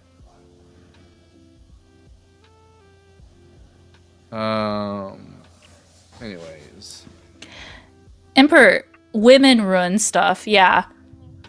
Look around on a daily basis and see who ruins the most shit in society. I am convinced, because especially since Emperor all last month asked me if I'm gay, and now they're expressing that they hate women. Emperor, are you just gay? Is that what's going on here? If you are, that's fine. Like, you don't seem to, but you being gay is not a reason for you to hate women. Oh, wait. Emperor is a man of color. Just want to say, why is it that like the profile pictures match so well with like who these people are? Oh no, not that haircut. Yeah, like literally broccoli haircut. Sorry, just had to do that. Why so many filters, Colin? Why so many filters? That's right, but devastating. Real quickly, Emperor, since you think that men run things and you are a man of color, have you looked at who's getting degrees conferred to them lately, or even in the past several years? Go look at who in the Black community are getting degrees conferred to them. And I don't care whether you're looking at the associate's level degrees or whether you're looking at PhDs. Everything from the bottom to the top. Go look and see who's getting degrees conferred in the Black community. I'm gonna give you a secret. It's about 2 to 1, women to men. You know what that means? Expect that a woman is gonna be your boss, and you will be her bitch. I love the energy we're bringing here. I feel like I'm at a sleepover with all my gal pals, and we're just shit talking all the worst guys. I'm loving it. Let's see. That does not matter in ancient Rome. Hey, Emperor. Fun fact. This ain't fucking ancient Rome, you dumbass. Bald Eagle says, how do you look in the mirror? Usually I open my eyes and I position my head towards the mirror. That way I can look in the mirror. That's how I look in the mirror. Do they understand that it's not how much weight you can lift? If all I need to be able to do is release the dogs and lift my piece and pull the trig, how much weight does that take? I'm gonna tell you from experience, not a whole lot.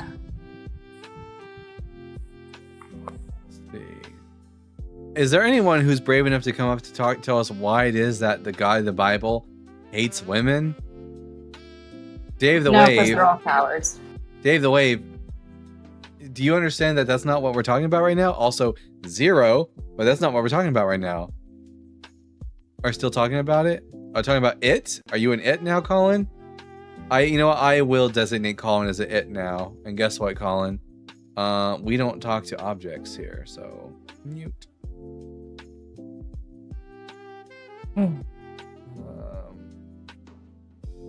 Let's see. Hello, my genderless friend.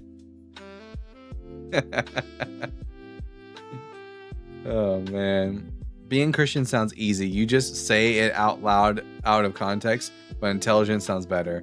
It is so easy to be a Christian because all you have to do is be ignorant and not understand how things work, and just say, just be very confident, and people like listen to you. Christians care about lifting so much because they are used to carrying all the water from their daddy. Crazy. That's good though. That's good.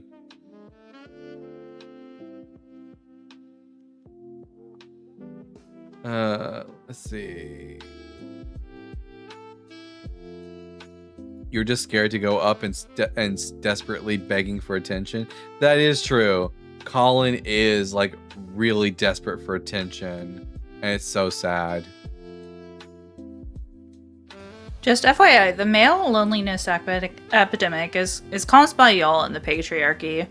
You absolutely have the ability to address that. Yeah. The power is in your hand, Colin. Christian men, if you feel like you're too lonely, that's entirely your fault. This was the only attention he got from women.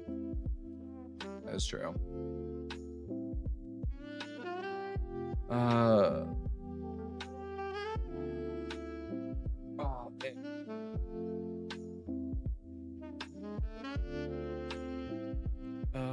So far, it's 5 men, 0 women. Colin is enjoying the chair he is in.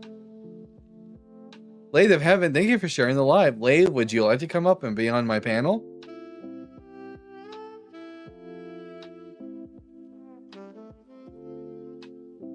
We're just having a sleepover right now.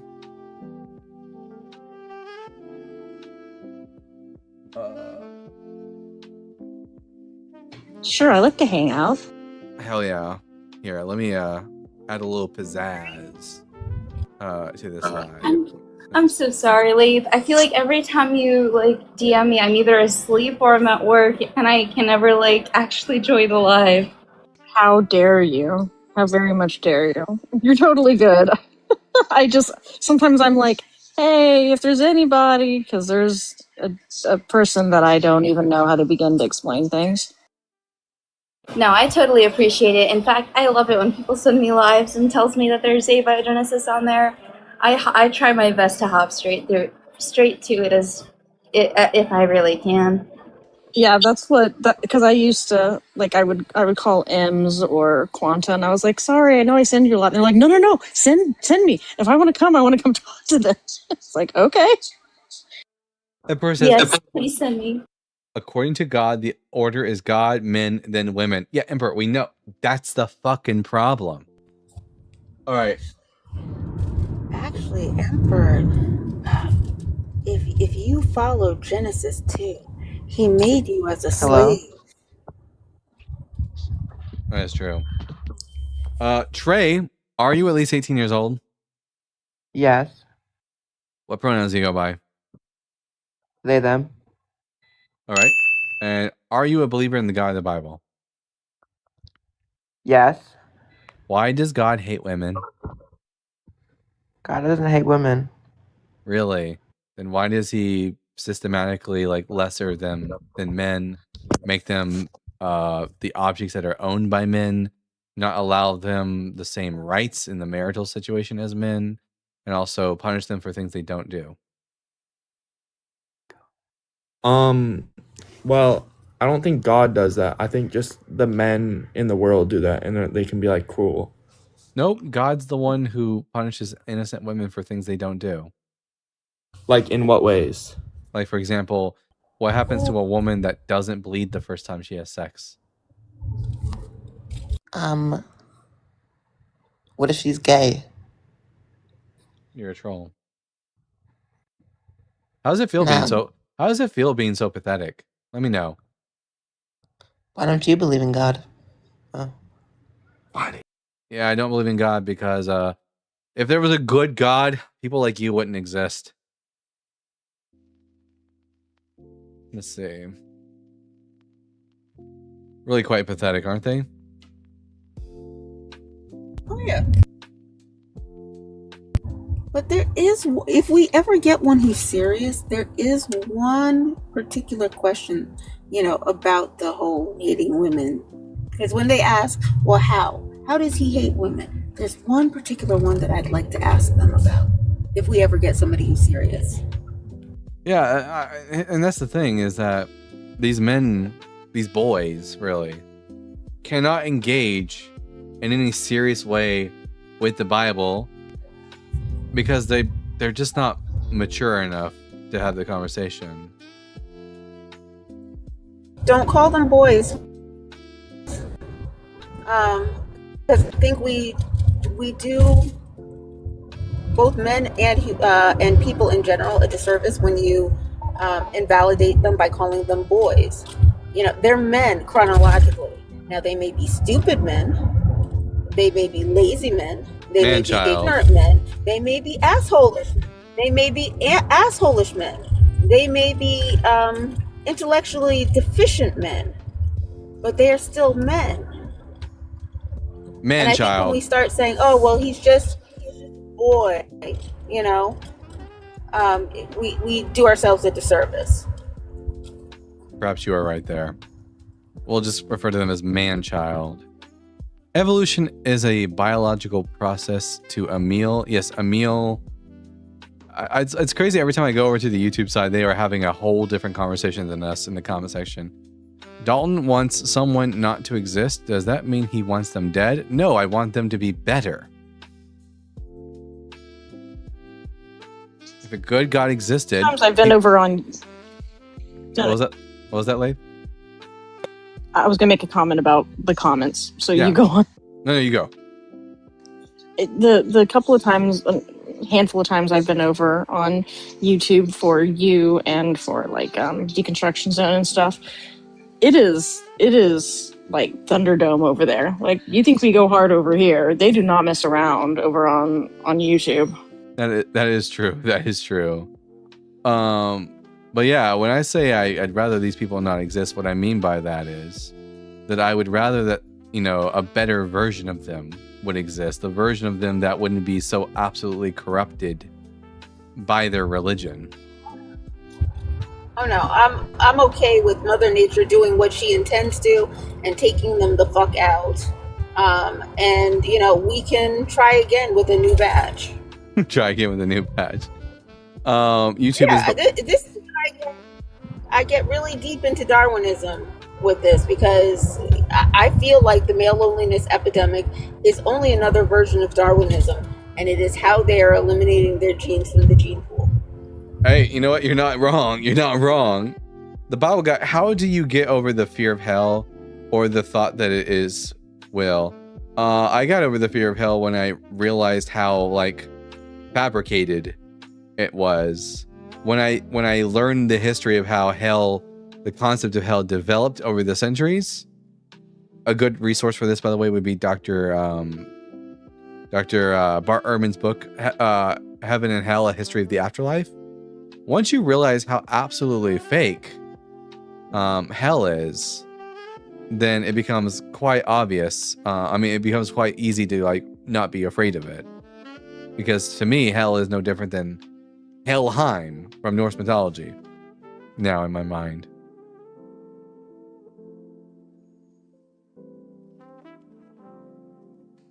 I will say, getting over the fear of, or rather, it was more dread. Like, I had existential dread of going to heaven or hell.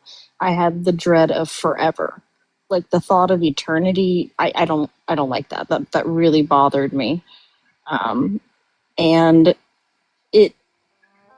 for me, learning about it helped, but it was also just time. And the more you listen to the arguments, and honestly, the more you hear the people on here, the more you go, this isn't real. This is no. It's just a scare tactic. Yeah. Well, listen, that is the end of the Bible Guy show. We've reached the 3-hour mark. And I think I might run this topic again. But we got 6 men that came up that and 0 women, which is unfortunate. Of course, you know, it would be Christian men who would come up and defend why the God of the Bible doesn't hate women. Really wild. Really wild. And it would be one thing if this wasn't just like if this was a sample size where it's just Dalton's stream, right? Yeah. But it's the case that and none of this is like scientific or accurate at this point, but it kind of lends to some veracity of it, that it's Empress does this, and I've done this. I think Lave, you've either been on other panels and other atheist creators or done it yourself. I'm not certain, but it seems to be that every time this topic back, Justin has done this, and it's been a vast majority of men to come up, and it kind of makes you ask some more questions and think about some things a little deeply. Also, I'm starting to realize that probably one of my biggest problems here is that I expect too much from the opposition. And I think that's why I get so frustrated, is I expect too much from them. What do you think, Ash? Yeah, you are really interested in having a meaningful conversation, and I just don't see this platform as that. Especially when I left and I came back, I kind of had a different realization of what this is for, and it's definitely not even for the person that we're speaking for at all times, or speaking to, at all times. Forrest Valkai like made me realize that when he talks about how he does these debates, and it's really just for the audience, whether they're an atheist, you know, maybe needing community or coming here to remind themselves why they deconstructed, or just someone that's coming here and doubting their faith and realizing like maybe I'm not the best person because of my faith. Realistically, it's just for critical thought of all individuals. Like when I get comments like this, I agree. where it says from the New Phoenix, if God doesn't exist, atheist, then how can he hate women? This is not the question of someone who's given this more than 5 seconds worth of thought. And I need to recognize that I am talking to the intellectual equivalent of a stump on the side of the road. And I just need to lower my standards, it sounds like. I'm kind of with Ashland. Like a lot of times when I talk to people, I'm again, like she said, I'm talking to the people in the audience. I'm talking to the man who maybe, you know, isn't going to come up and defend certain things, but is listening, right? And the more, not that I'm necessarily trying to make people look foolish, but just by asking the questions, you kind of it ends up being that way, or just completely immoral. It's more like, okay, everyone, just so we all see what the really wonderful, objective morality Christian over here said, right? Just so we all see it. And Dalton, this is no criticism to you, but I do think that this plays into why Justin's show goes well and Joel Reed's Bible show go well, because it does seem to be that they're not really that affected by it, and they remain like cool. They don't get frustrated. And Ian's a whole different ball game. Ian just likes to make people look like idiots. Not hard.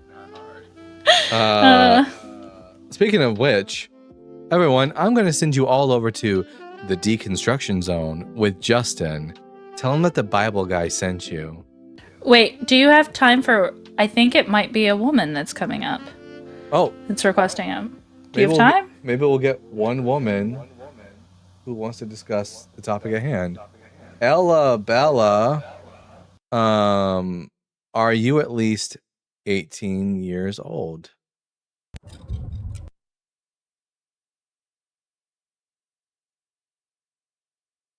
Ella, if you leave the screen, we cannot hear you. Can you hear me? Yes. Yeah. Are you at least 18? Okay, I want to know. Yes. Why do you think that God hates women? Well, real quick, what Yeah. pronoun? Do you mind if? Do you? Well, do you know what a W? Do you know what a W2 is? I'm not doing. Did you just ask me what my pronouns are? No, actually, the first question I'm not we need even to ask you. okay. I'm not even doing this. Oh my gosh. Okay. Oh. Well, that made it easy. My God, English language. It's so tough. Yeah, that wasn't gonna. Yeah, I work. wasn't. I That wasn't was even fun. certain that was a whole adult right there. There's something I did get that feeling too, which is why. Because there's something about there's just something in the way they talk. Ellabelle, you're embarrassing. That was embarrassing what you just did. Yeah, I Ella? haven't looked at who they're following. Ella? Maybe adult. Being a teenage girl is hard. I will give you that, but being an asshole is something that you don't have to do. Yeah. That is a choice. Anyways, so yeah, I'm gonna send you all over to Justin, and let them know that the Bible guy sent you. I want to thank Lady of Heaven, Empress, Scientific Snitch, Ashland, all the lovely ladies for coming up and hanging out with me today. Enjoyed being here. Thanks for having us. Yeah, thank you. All right, bye everyone. Bye.